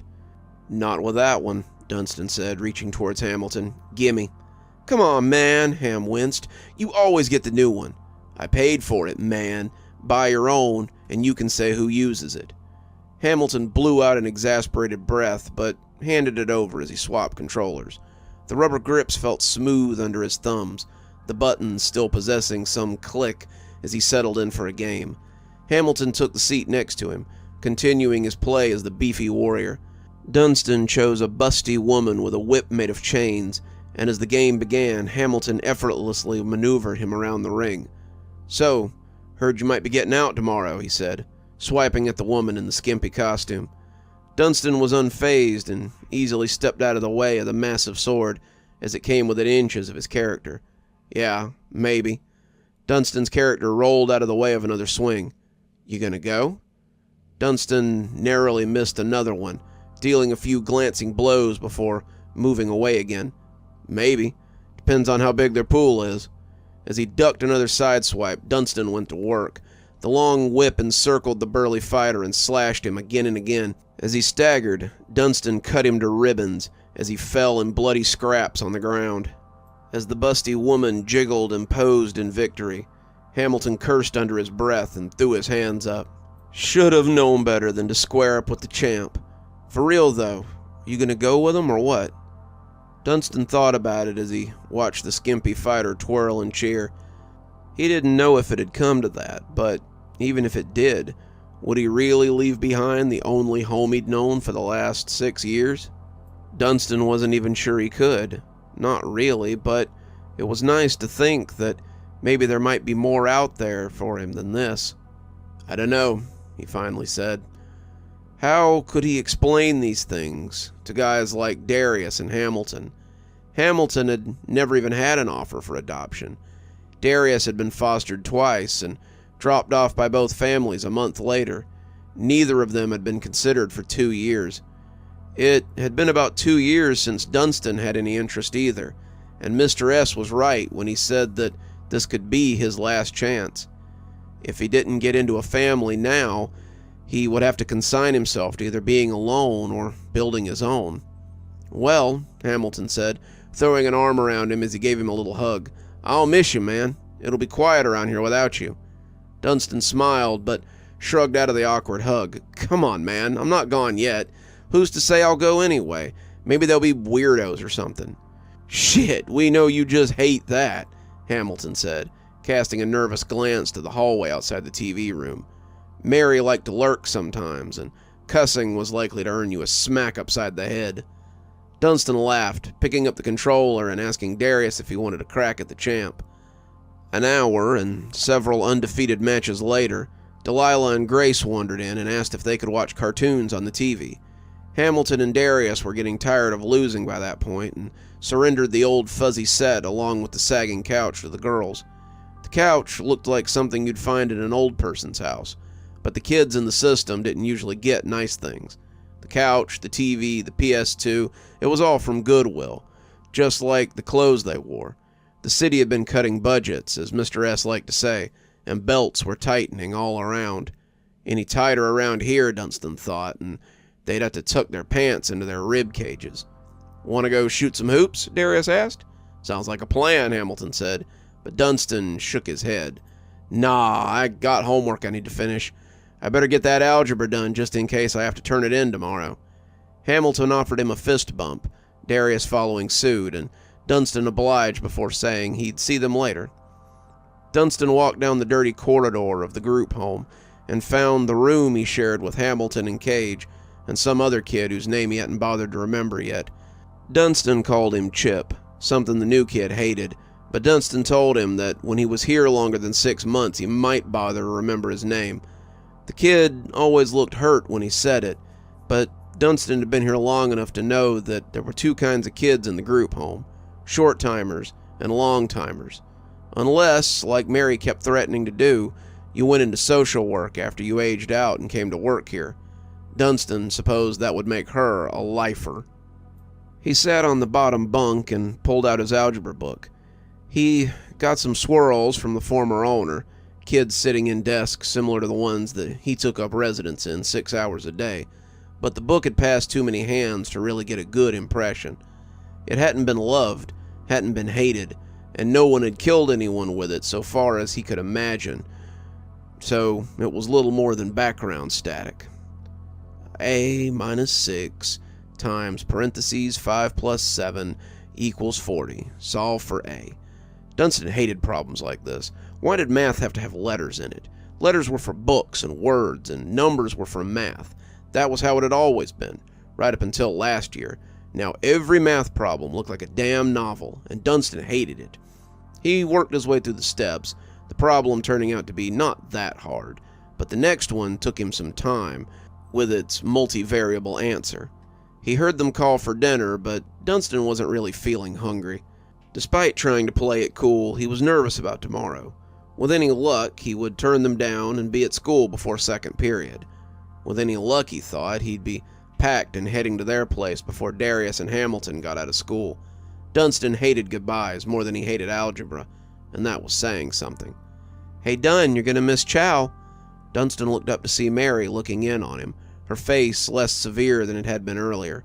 Mary was strict, but she was a good person, and Dunstan would be a little sad to see her go when she aged out. He'd be lying if he said he didn't have a little crush on her for a while now. Most of the boys in the house did, but mostly he would miss her motherliness. He had read Peter Pan for a book report once, the classics about all the house library had to offer, and he always equated Mary with Wendy somehow. Mary was the mother to the lost boys that lived here.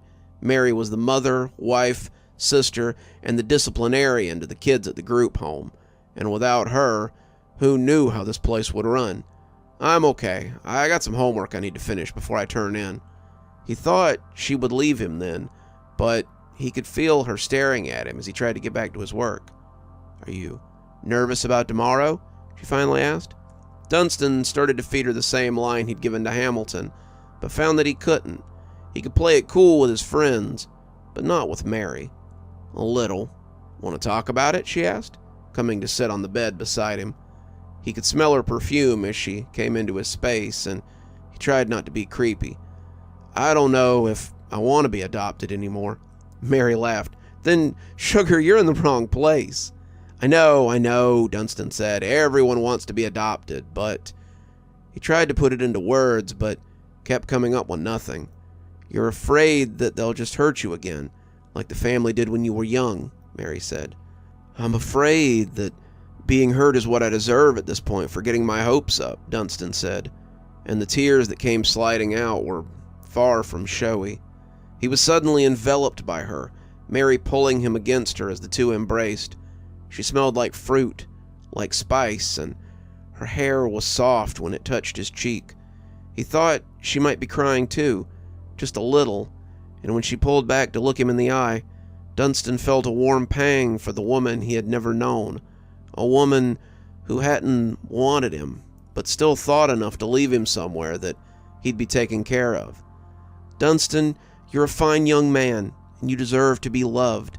I can't promise that this family's going to be the end of your search, but do me a favor and give them a chance. I know how hard it is to wonder if you're worthy of love, worthy of a family. We all deserve that chance, though. Some of us just aren't lucky enough to get it." She slid back a little, wiping her eyes as Dunstan tried not to notice. He wanted to pull her back to him. He wanted to kiss her. He wanted to assure her that she was worthy of love too, but he couldn't bring himself to do any of those things. He was just as confused and scared and sad as she was, and by letting him see the vulnerable girl that lay within her, Dunstan was unsure of what to do in the face of her vulnerability. In the end, they sat there for a few seconds in silence before she got up and smoothed the blanket out where she had creased it. "I've got to go make sure the older kids don't hog all the dinner. I'll bring you some a little later if you like." She left then, leaving Dunstan with the smell of her perfume and a warm feeling in his chest that wouldn't leave for several hours. Tomorrow was indeed going to be an interesting day. "Ugh, I think I'd rather just snatch this kid on the way to school," Wheeler groaned as he tried to tie the infernal tie that they had given him. Janice snorted as she helped him, getting it right on the first try as she made it look natural. As she moved away, Wheeler saw that she was wearing a plum-colored dress that showed off just enough curve to be cute, but not enough cleavage to be inappropriate. It was a picnic dress, a church social dress, something that showed off just enough for a taste, but not enough for a good snack. It didn't stop Wheeler from wanting another taste, though. "Dress looks good," he commented, loosening his tie so he could stage it for tomorrow morning. "But it'd look better on your floor, huh, big boy?" He turned to find that she had slid out of it, revealing nothing beneath but bare flesh. His own clothes were folded over the sink a moment later, the two making use of the hotel bed for more than sleeping. An hour after that, they were lying side by side in the double bed, staring at the ceiling as the TV played something inane. "I guess the dress was to your liking then," she teased, rolling over to cuddle against him. "I was more interested in the person wearing it," Wheeler said, kissing the top of her head. The two were quiet for a minute, Wheeler wanting a cigarette more than life itself. He always liked to smoke after he'd finished.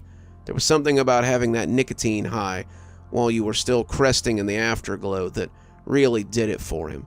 It was the perfect cap-off, and if they had been in his house in Brewster, he'd have gone out on the balcony, as naked as the day he was born to have one. The closest neighbor would have to report him for indecency through a telescope, and that was just the way that Wheeler liked it. "Better hope you didn't leave more than memories behind," she joked. "We could get in a lot of trouble if you did." Wheeler sighed. She would have to bring up something like that. "It's what I love about you, Janny. You really know how to bring me back to reality."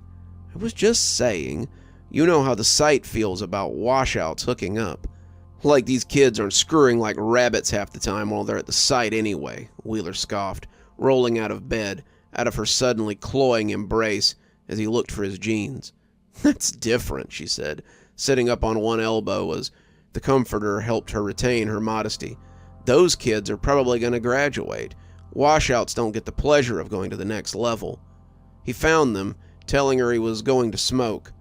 What she said next stopped him in his tracks, though. "I was pregnant once. Did you know that?" He had stopped about 3 easy steps from the door, and he really wanted to walk out of it and smoke on the walkway. Anything would be better than this conversation, but his curiosity was piqued. "Nah, I didn't. It was after I washed out. I was in college for a while, but I came back to the site after washing out of that, too. Just wasn't a good fit for civilian life, I guess." Wheeler could relate. He'd spent 4 years in the Army, but all 4 had felt like a lie. He had risen in the ranks, going as high as corporal, and when they offered to make him a sergeant, he had told them that he was ready to end his career. He'd spent 4 years living with imposter syndrome, and when Ridley had called him to see if he was ready to come home, it was like hearing the voice of God. He hated the old man, but Ridley, the site, the other washouts, they were all comfortable to him. He had never felt more complete than when Security Chief Ridley welcomed him back. "I'm guessing Ridley took the kid, huh?" "Nope," she said, sitting up fully now as she pulled her legs to her chest. "I put him in the system. I wonder sometimes what happened to him. I wonder if I'll ever see him again. I'd like to. Sometimes I wonder how he is, or if he's like me. I guess I probably never will, though." She started to cry then, and Wheeler did leave. By the time he had left 3 butts out on the concrete of the parking lot, he returned to find her fast asleep.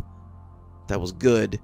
He wouldn't turn her in, not for a lapse of judgment that was likely over a decade ago. As he settled into the bed next to Janice, he reflected that he could see himself being happy with her. Janice, a brat or two, a 2-car garage, vacations, PTO meetings, the whole thing. They could be happy together. They could make it work.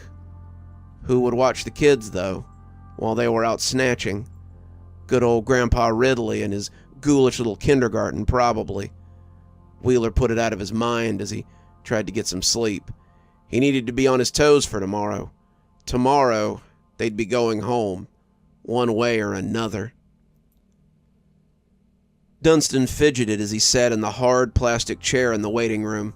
He had put on a slightly wrinkled button-up with some of his nicer jeans, but his scuffed sneakers were the only shoes he owned. There was a couple in there now with Patty, and it didn't sound like it was going well. Patty had a shrill voice, something that Dunstan had heard many times from down the hall as she suffered from night terrors. And the same scared voice was on display now. Whoever the couple was, they were trying to assure her that they had a very nice home, a lovely room for her, a great school that she could attend, but it was getting them nowhere. Patty sounded like she was having hysterics, and Mr. S was having trouble keeping her from psyching out. Dunstan kept looking over at the plastic chairs on the other side of the room, wishing someone would arrive to fill them. The room was set up so the kids could sit on one side and the prospective parents on the other. This meant they could talk if they wanted, but there was enough space to make the kids feel safe as well. It was a good system, but it was a little detrimental when no one had showed up and you were sitting here alone. Dunstan kept hoping that they were just late, but had begun to wonder if they were going to show up at all. He figured they had bailed, and now he was just wasting his time here. Patty came out a moment later, running for the back of the house while Mr. S apologized and went after her. The couple came out, the woman looking nervous and the man merely put out. They looked at Dunstan, the man nodding, and both began talking softly about whether they should stay or not. It was pretty clear now that Patty wasn't going home with them, and the man sounded like he wanted to go make a phone call. The woman dithered for a moment as he left, finally deciding to go after him. That was when it happened. The back of her shoe snapped like a twig, and she stumbled as she spilled her papers across the tile floor. She cussed quietly as she bent down to get them, and Dunstan had gone to his knees to help her before he could think better of it. "Let me help you with that," he said, putting on his best talking to grown-ups voice as he scooped up the forms. "I'm so clumsy. I'd lose my head if it wasn't—" When her hand touched his briefly, Dunstan got a shock of something that was stronger than anything he'd ever seen. Someone was dropping off a baby at the fire station. The baby was sleeping, but he wiggled as she set him on the coarse steps. The blanket he was in was blue, a thick one, so she could hide his face from the sun. He started to cry as she left, and she looked back only once before running off in a hurry. When Dunstan stopped shaking, the woman was holding him, asking if he was okay. "Mom," Dunstan breathed, looking at her with odd certainty. "Mom! Mom! Mom!" The woman seemed confused, her face hopeful, but her mind rebelling against the idea. "No, I'm not your mother. I don't even... You dropped me off on the fire station steps. You wrapped me in a blanket, a blue one. The brand was Dunstan Wildmore. That's what they put on my papers. That's why they call me Dunstan. You put me there so I'd be safe. You put me there so someone would find me. You put me there so someone else wouldn't find me. You tried to forget where you left me so that they couldn't find me." Dunstan felt like his head was full of bees. He'd never had a seizure before, but as he bucked and shook, he saw the woman's face going pale. She was hyperventilating, trying to stop herself from choking, and as the man came back in, she mouthed something to him, and he seemed confused. "Him? We can't take him. He's not on the order. We're taking him. He's the only one they'll want," she said, scooping up Dunstan into her arms. "The Kitchery girl is the man started, but just before Dunstan passed out, he heard the woman say something that didn't make a lot of sense at the time. "He has my gift, Wheeler. They'll want him." Everything went black as they hurried him out of the parking lot. Dunstan would wake up in a new bed with a new group of kids around him, in a place that was more like the basement he'd escaped from than the home he'd been hoping to find. Wheeler was furious as they drove away from the halfway house. "What were you thinking? What in God's name were you thinking?" Janice was sitting in the back seat, stroking the boy's hair as she watched him sleep. He'd passed out after his little fit, but she had a syringe ready for when he came around. Janice wanted to talk to him, to ask him about his life, but she knew that would be dangerous. He clearly had her ability, the seeing from objects that she had experienced as a girl, and if it was as strong as hers had been, the sight would benefit from it. The Kitchery girl had been a dream seer, and they were a dime a dozen. An automatic writer, however, was something they didn't have right now.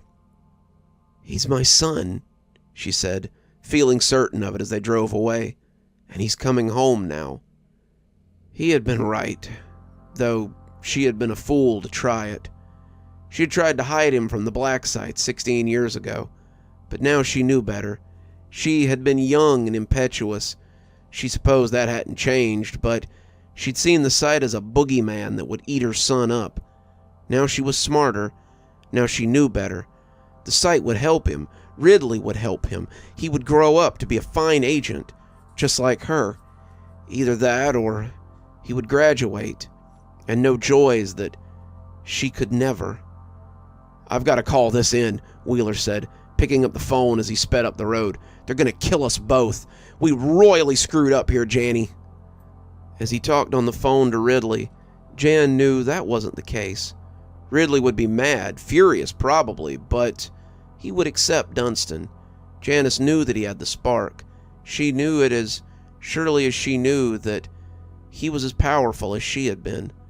She knew because when they had touched, as she touched his hair now in fact, she could see his life playing out like a movie, just for her. She hadn't seen these things in nearly 20 years, not since she had washed out. He had sparked something in her that had been gone, and she knew that the site would accept him. It seemed that Dunstan would be starting kindergarten, right along with the others in the new class.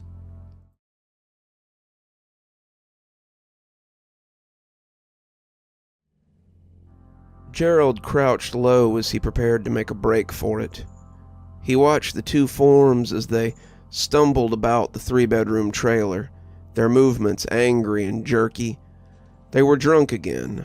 They were drunk every night, and Gerald could see that if they caught him, there were several scenarios that would cause this to be his last escape attempt. He saw 4 potential paths before him, but only 2 were routes that wouldn't lead to his death. The 2 paths were black strings, paths that would lead to a bottle upside his head or an accidental shooting. The third was a red string, danger, but a chance for escape. The fourth was a blue string, the familiar blue string that led to his future. Gerald tensed as he crouched between 2 bushes in his side yard, the backpack held tight against him as he watched that blue string. It was going over the side yard fence, out towards the road, and if he could get out of the yard and on the path, he'd be home free. He'd thought as much before, but he had a good feeling about tonight, and he thought this might be the successful run that got him out of his abusive little family situation. He had taken his first step, his trainers peeking from the bush, when he stopped dead in his tracks. The blue string was suddenly twinged with orange, and as he watched, the orange became red as the fibers filled in the blue. Crap. That meant danger. The back door was flung open suddenly, and his father stumbled out of their trailer and looked at the yard from the back porch. Gerald! Where the hell are you, boy? I know you're out here, Gerald. You better get your ass back over here right now. Gerald was still as a statue. Had they checked his bed already? They couldn't have found the trap door that he made in the corner of the closet, or they'd be a lot madder than they already were. Clearly his dummy hadn't fooled them, and now he had been discovered. They didn't know where he was, but they suspected that he was close, and they meant to find him before he could escape. He looked back at the blue string, and sure enough, it had gone from blue to red, and was now slowly becoming black to match the other three. If he went forward with this plan, he would surely die.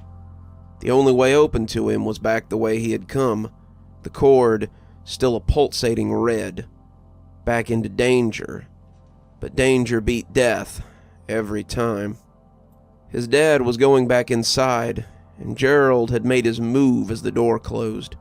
The trailer skirting came up easily, the victim of so many other botched escape attempts, and he was under the trailer and heading for his room with practiced ease.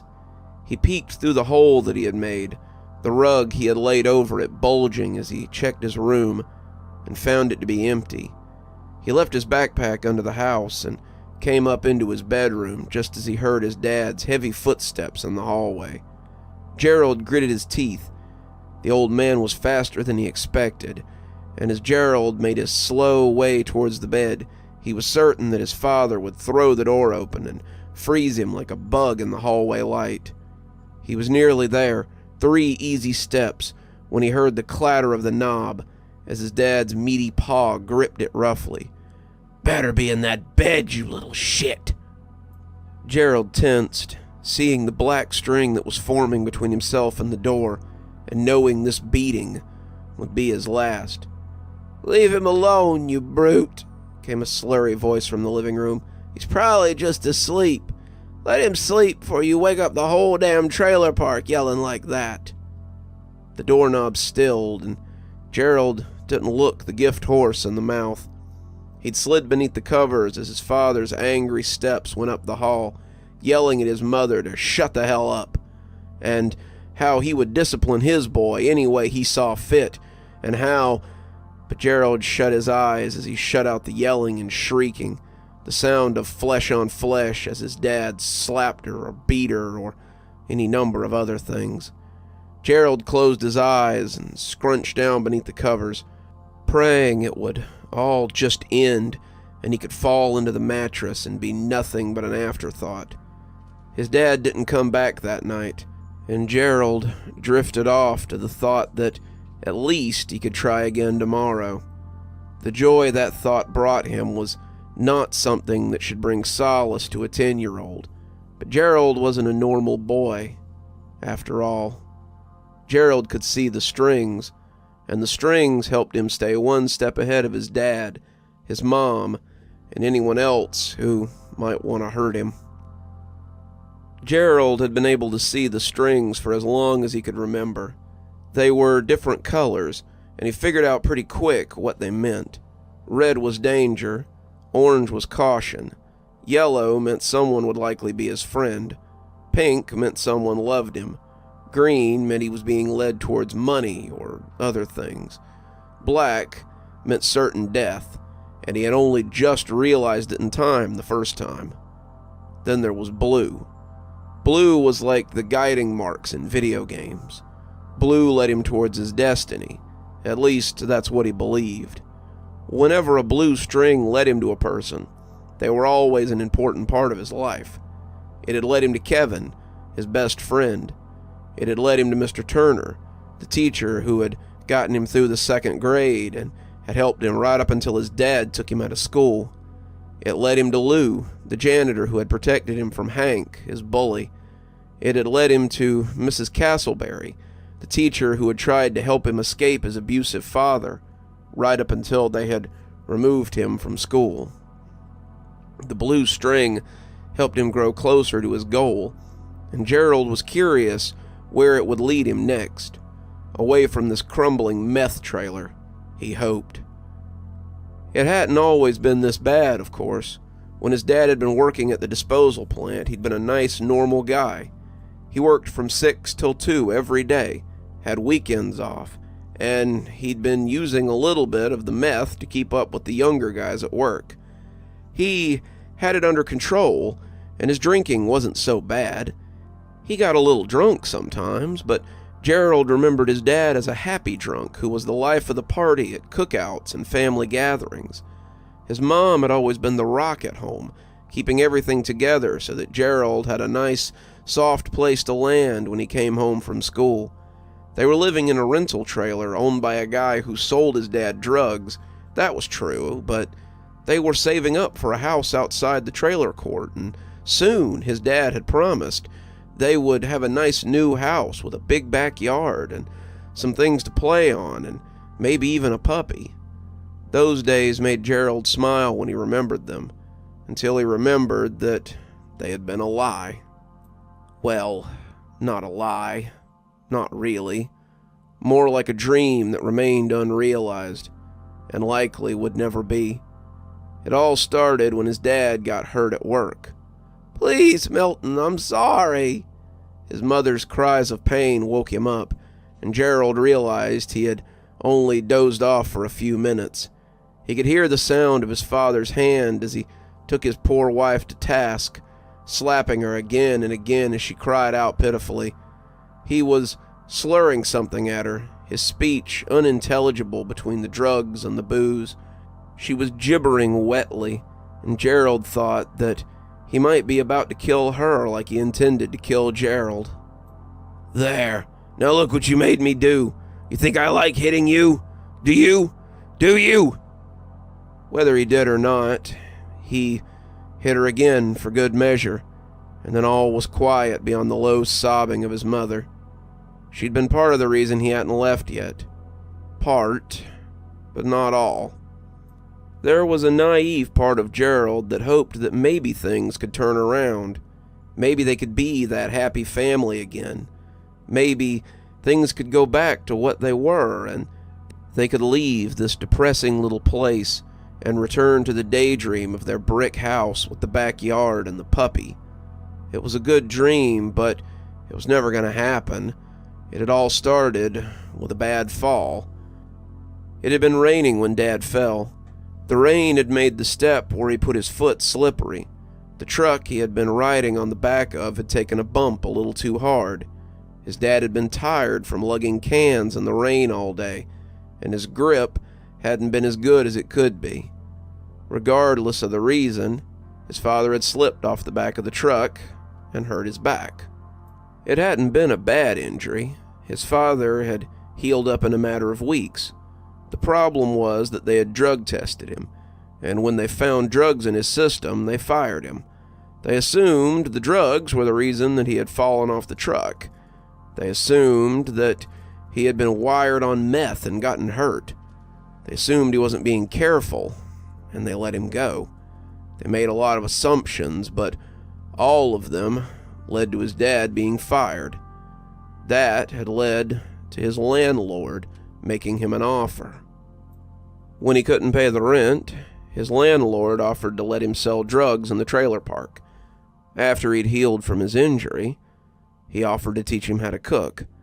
His father cooked the product that he sold for his landlord, and by the time Gerald entered the 4th grade, his dad was hooked on a variety of substances. These drugs mixed well with his alcohol abuse, which was less of a fun party trick and more of a problem at home now. His mother was drinking as well, needing to cope with the prospects of living with Gerald's dad, and Gerald felt like he was the only sane person at home sometimes. 4th grade was the only year his dad started really hurting him. His dad had hurt him before. The more drugs he used and alcohol he drank, the angrier he seemed to become, but he was always careful about how he did it up until that point. Gone was the happy guy who used to toss the ball around with him or play Mario Kart on the old Super Nintendo in the living room. Gerald's dad was prone to fits of rage and sudden bouts of unexplainable anger, and it was usually targeted at Gerald or his mom. His mother tried to shield him from it more than once, but Gerald often found himself wearing long sleeves well into the hot months and pants year-round. So far, no one had seen the bruises or the burn marks or the casual clues of childhood trauma. But that would change one afternoon as he came home a little later than usual. It wasn't Gerald's fault he had been late. The bus had been running behind schedule, and Gerald had gotten home at 3:50 instead of 3:30.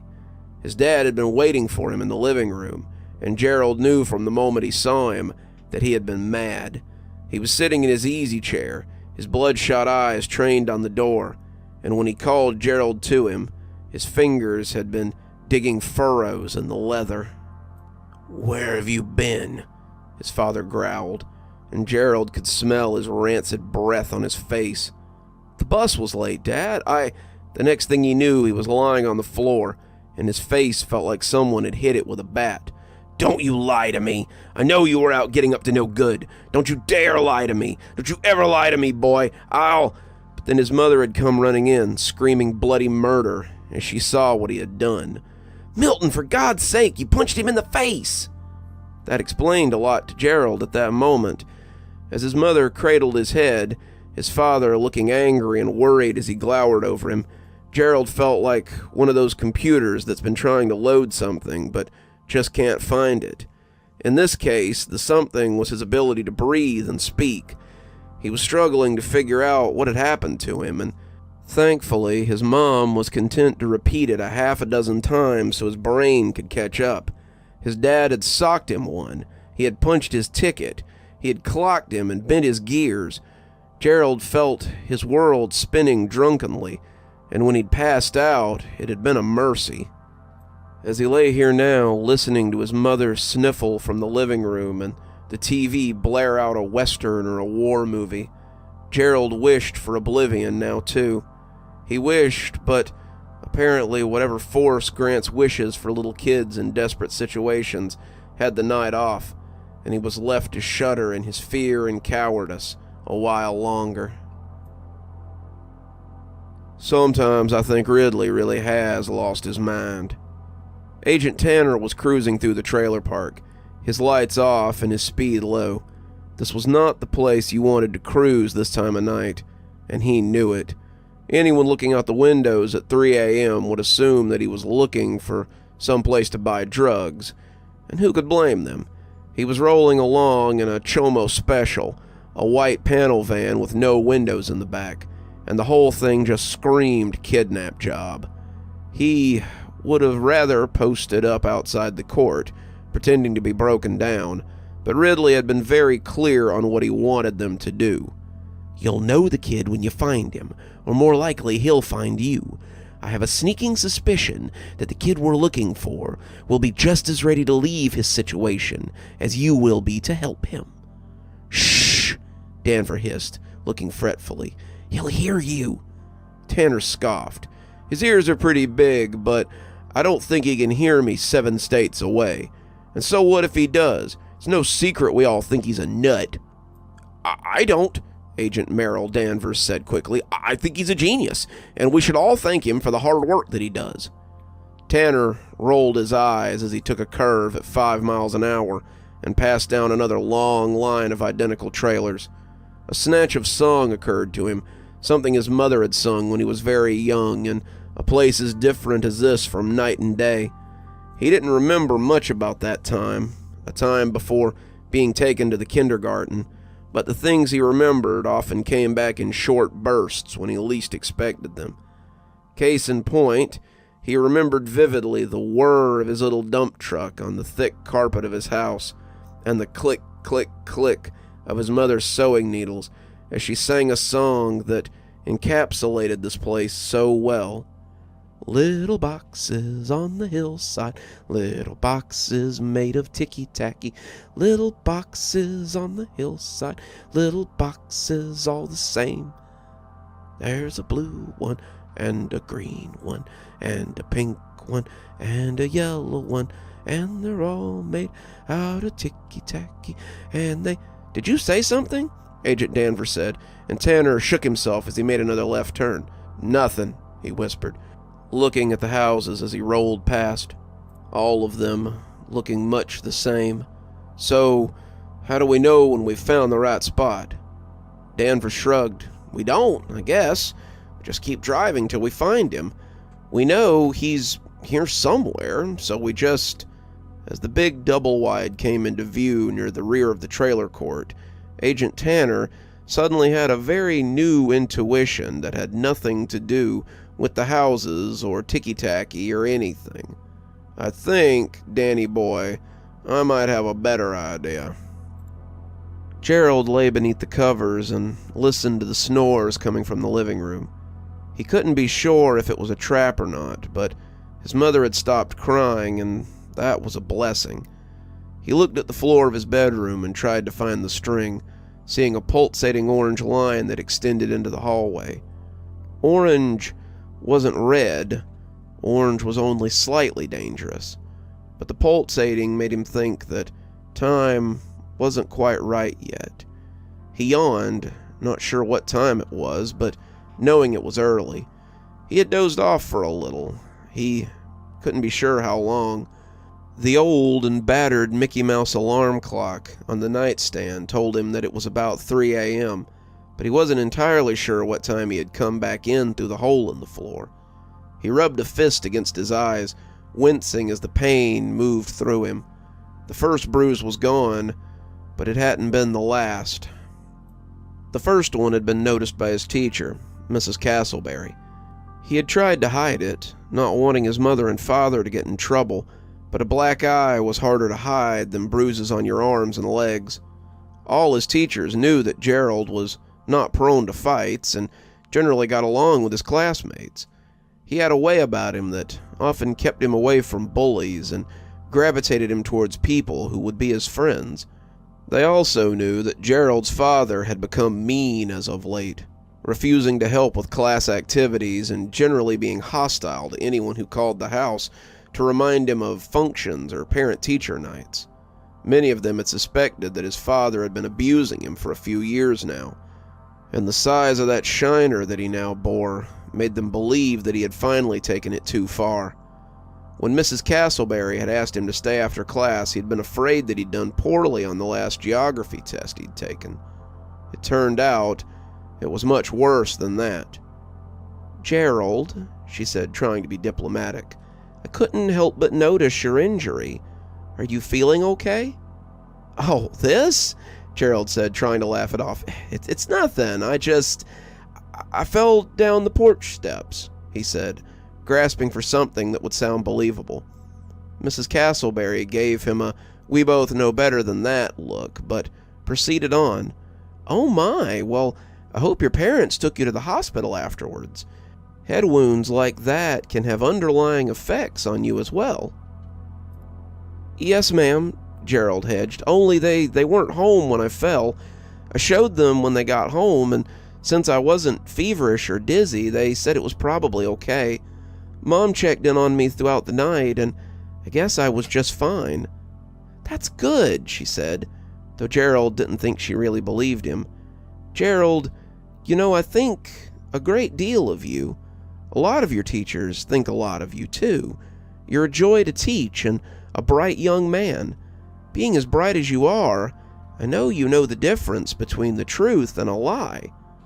"Of course, Mrs. Castleberry," Gerald said, but I haven't lied to you. I really did. Gerald, I can see the knuckle ridges under your left eyebrow. You can be honest with me.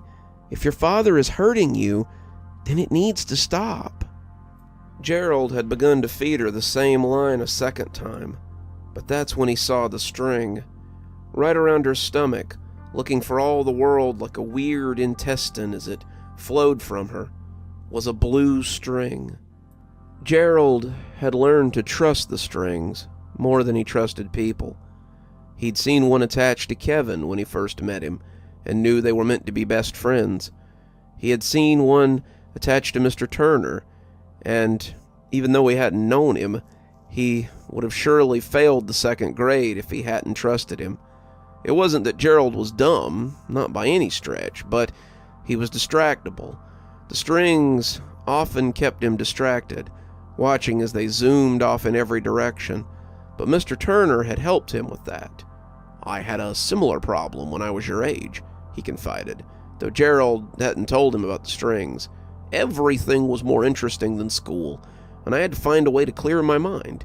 When you feel like that, just close your eyes and breathe in deep, then push everything out and find your peace." That had helped, and Mr. Turner had helped him with other things too, and that had helped him get through the fractions and grammar and memorizing state capitals.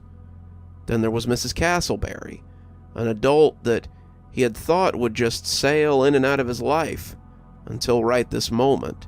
She had the blue string, and that meant that she was important.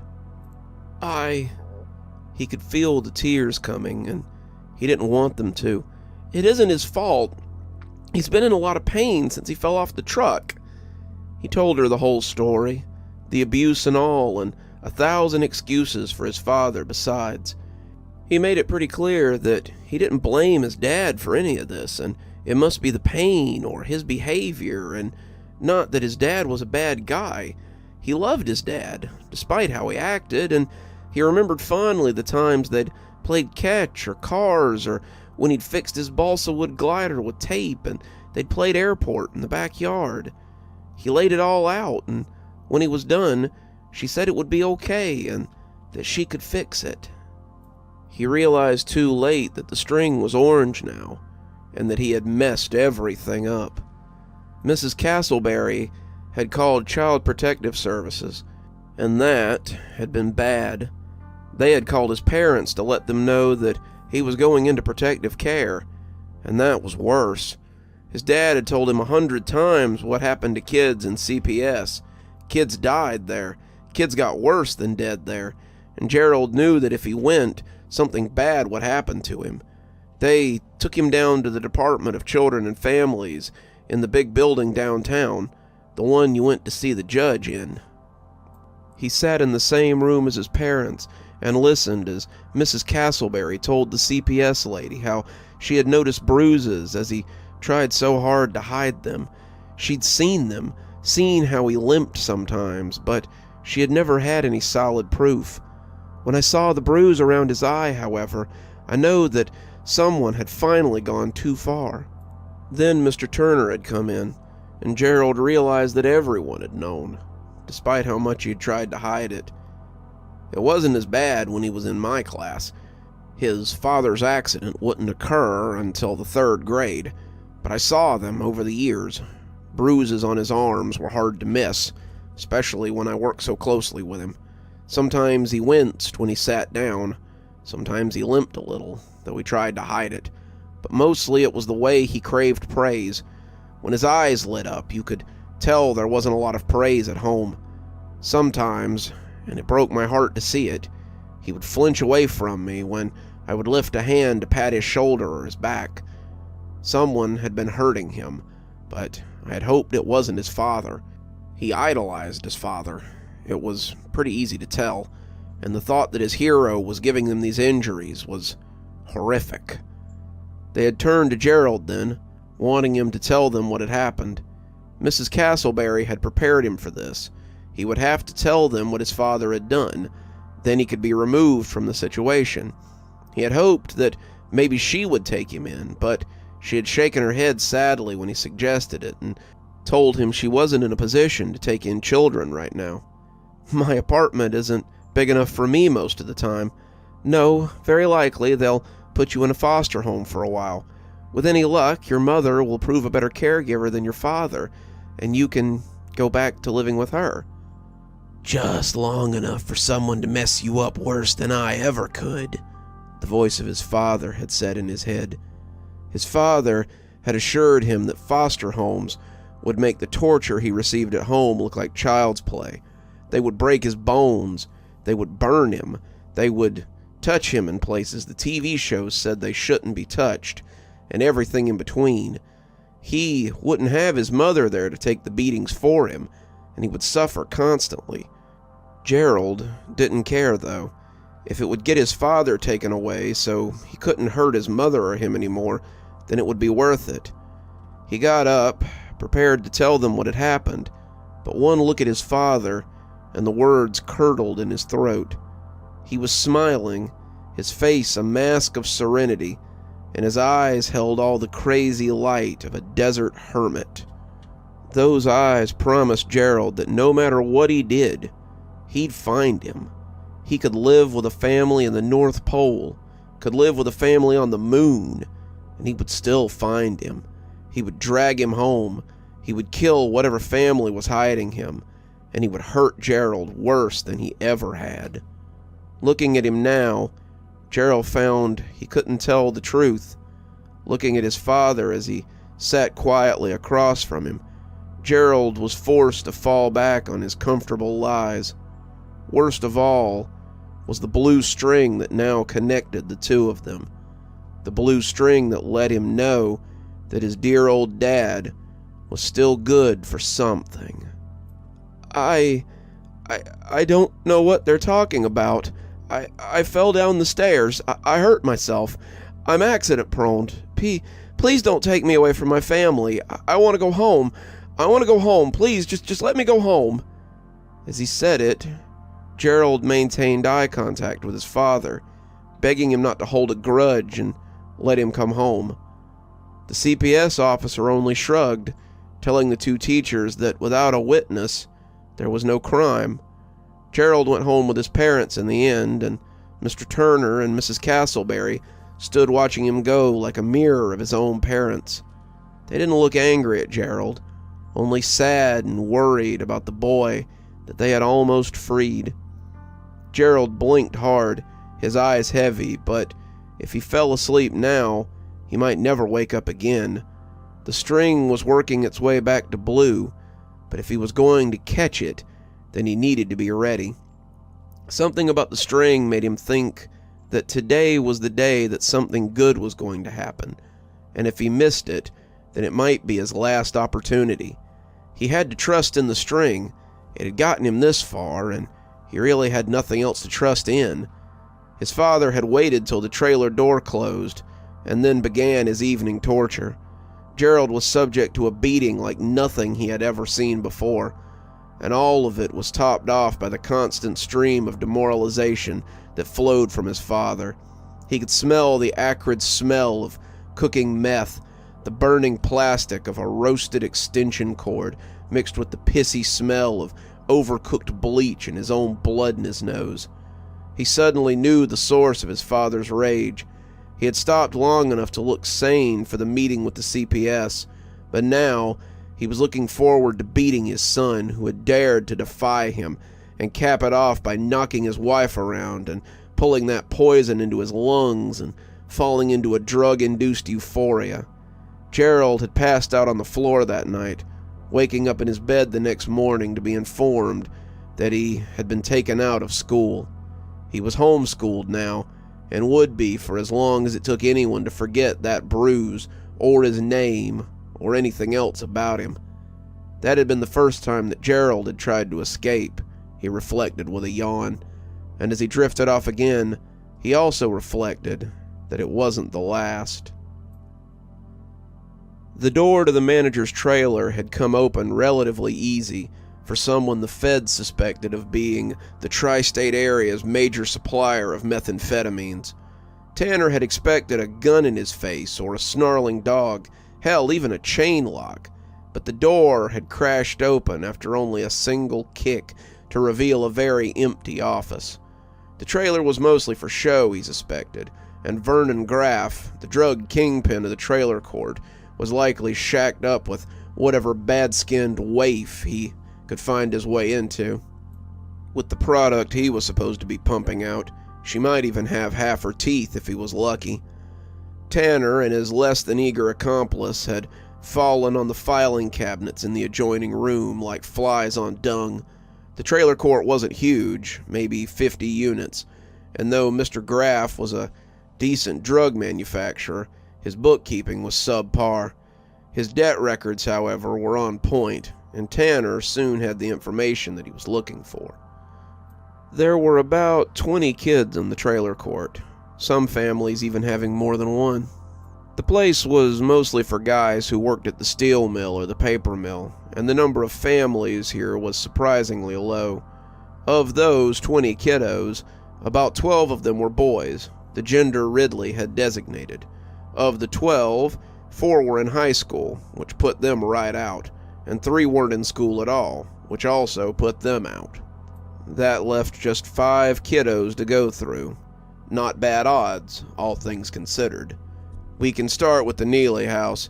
It's 2 rows over," and Tanner began, before he was so rudely interrupted by the loud caw of an angry drunk. "What the hell is this?"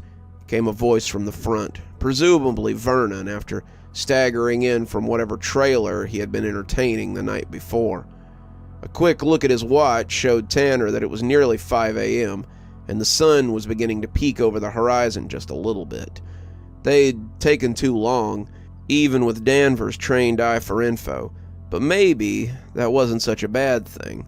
He flicked his head at Danvers, telling him to get beside the door, and as Tanner drew his Glock and made ready, he felt that same stab of exhilaration shoot through him that always preceded violence. Maybe he'd have to hurt the guy, maybe even kill him. Danvers looked unsure as he held up his Sig Sauer in a shaking hand, but Tanner was cool as a cucumber. This was the work that he enjoyed. "When I catch you miserable sons of bitches, I swear to God I'll string you up in the yard. Is that you, Trevor? You coked up little slag? I swear to God, if you're trying to rob me, I'll bruise your face up so bad that none of your bears will want to..."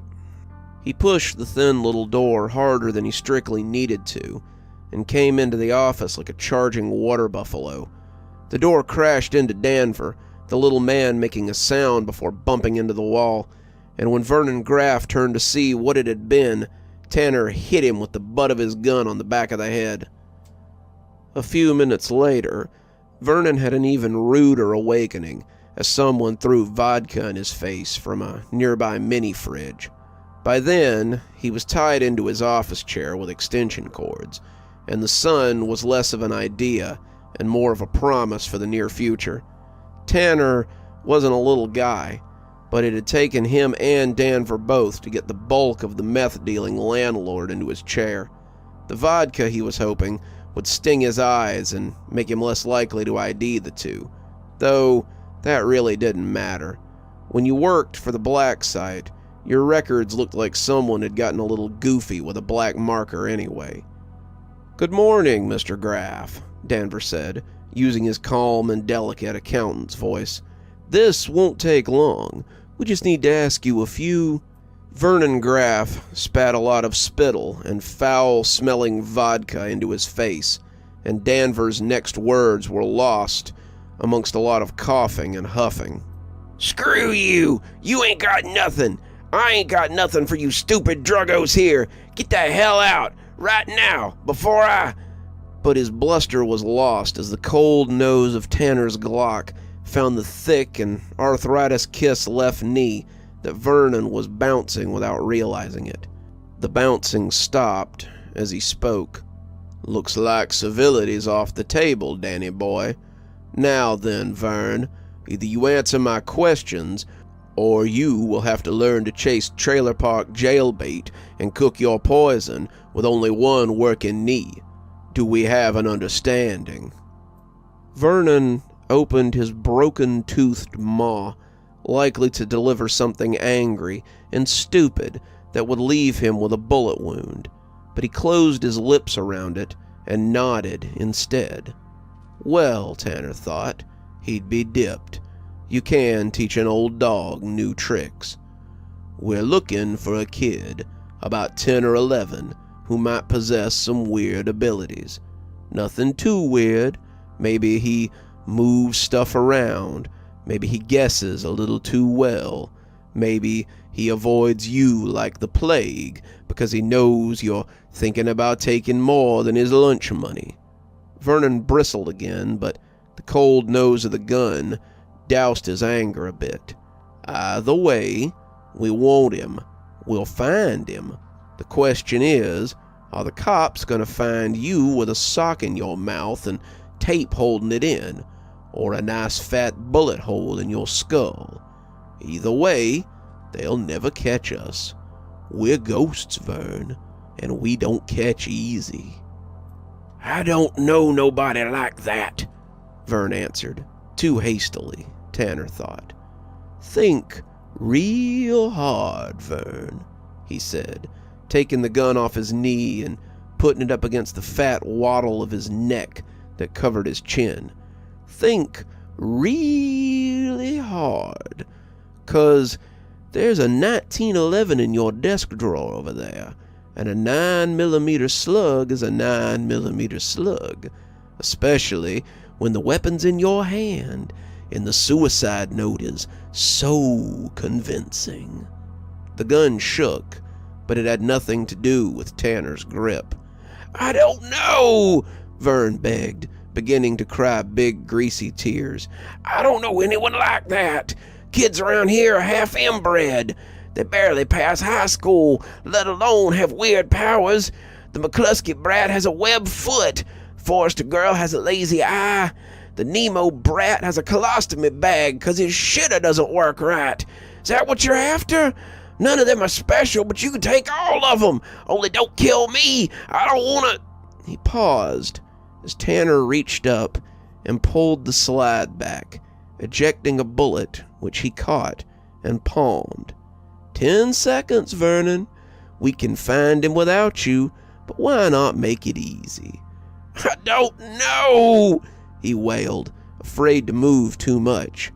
The sound of a drawer opening roughly made him shudder. 9.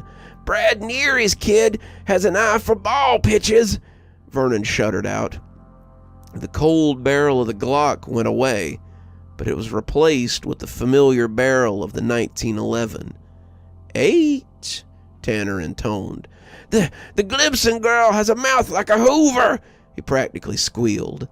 7, Tanner called, working the slide and checking for ammo.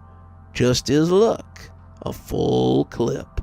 6, he said, Vernon reduced to blubbering by this point. 5, 4, 3, "Gerald Worley!" he screeched, holding his hands up as much as he could to stop the counting. "Couldn't hear that," Tanner said, wedging the gun into his wattles. "Want to try again?" "Gerald Worley," Vernon panted. "Milton Worley's kid. I've watched him follow weird paths like my grandma used to do with a divining rod when I was little. She was looking for water, but I don't know what this kid's looking for. Sometimes he seems to follow stuff only he can see. At one time, I saw him follow it to a grate where he found $1 in time for the ice cream truck to roll by. I asked him once what he was doing, and he said he was following the strings. I don't know what that means, but it was so weird that it stuck with me, you know?" Tanner took the gun away, nodding as he thought about it. Gerald could see the ways that fate might take. "Thank you for your time, Mr. Graff," Tanner said, hitting him with the butt of his own gun hard enough to crack his skull. Vernon Graff wouldn't die, not that day, but he would spend a few days in the hospital after his secretary came in to find him unconscious and bleeding on the carpet a half hour later. Tanner's prints wouldn't be found anywhere, and the whole thing would be chalked up to a robbery. Vernon would be very vocal about how they had been the ones to abduct Gerald Worley, probably hoping for a reward of some kind. Whether they believed him or not, Gerald would be long gone by then. Gerald snorted awake, cursing himself for falling asleep. The blue string was probably throbbing now, and as he got out of bed, he was through the hole and under the skirting in a heartbeat. He had his bag, his meager possessions, and a thick blue string to guide him. This was it. This was his destiny. He was going to make it out of here. He was going to... The string led into the road, and that's how the white panel van came to be in his path, just in time for him to run smack dab into it. The only two more surprised than Gerald were Agents Danver and Agent Tanner. They had quite literally run smack into the boy that they were looking for, and the hit had been hard enough to knock him out cold. Gerald would come awake in a very different bed, surrounded by strangers, to the sound of a little girl crying. Gerald was the last student of this year's kindergarten class, and school was about to be in session. It was the strangest thing, but this is definitely the kid that Graff was talking about. Security Chief Ridley smiled, the effect enough to make his old students' blood run cold when they had reason to see it. You'd be surprised how many times things like this happen in our line of work. He was thinking about another potential kindergarten alumni who was coming in with his dropout mother. The two finally reunited after so long. These coincidences were normal for people in their line of work. Even so, Danvers said, trying to make the conversation sound normal but letting his trepidation slip through, I'd wager that not many other snatch squads have the targets run into their transport and knock themselves out. Ridley nodded. That one was different. He let the silence slip by, knowing it would make Danvers uncomfortable and wanting to hear him squirm a little. Charles Danvers had been a squirmy little maggot when he had taken up residence at the site, a small child who had been hard to break of pissing his pants and stuttering ceaselessly. His parents had been more than happy to get rid of him, and Ridley had been happy to take him in. For a worm, he spoke like a king when he needed to, and he was a whiz with numbers. Even so, Ridley liked to listen to him squirm. So, anyway, we should be back at the site in 48 hours. We have enough drugs to keep him under, and his head injury looks superficial at best. For your sake, Danny boy, I hope so. If that kid dies of a brain bleed, then you can be my newest student in the kindergarten. Imagine how silly you'll look, trying to fit in with the kids, barely in middle school. Danvers laughed, but there was no humor behind it. Till then, Ridley said, and hung up on him before he could respond. Looking at the roster on his computer, he ticked another box and smiled as a result. Of the 25 potential students, they had received 20. That was pretty good. 80% was well within parameters, but he had conducted class with less. By the end, there would be less anyway, and that too was expected and acceptable. He would burn them out, they would take their own lives, some might even kill each other. This was expected and acceptable. This year's class will be most interesting, Ridley said, the lights of the screen turning his glasses into a glare-blind window. He had no idea how prophetic those words would be.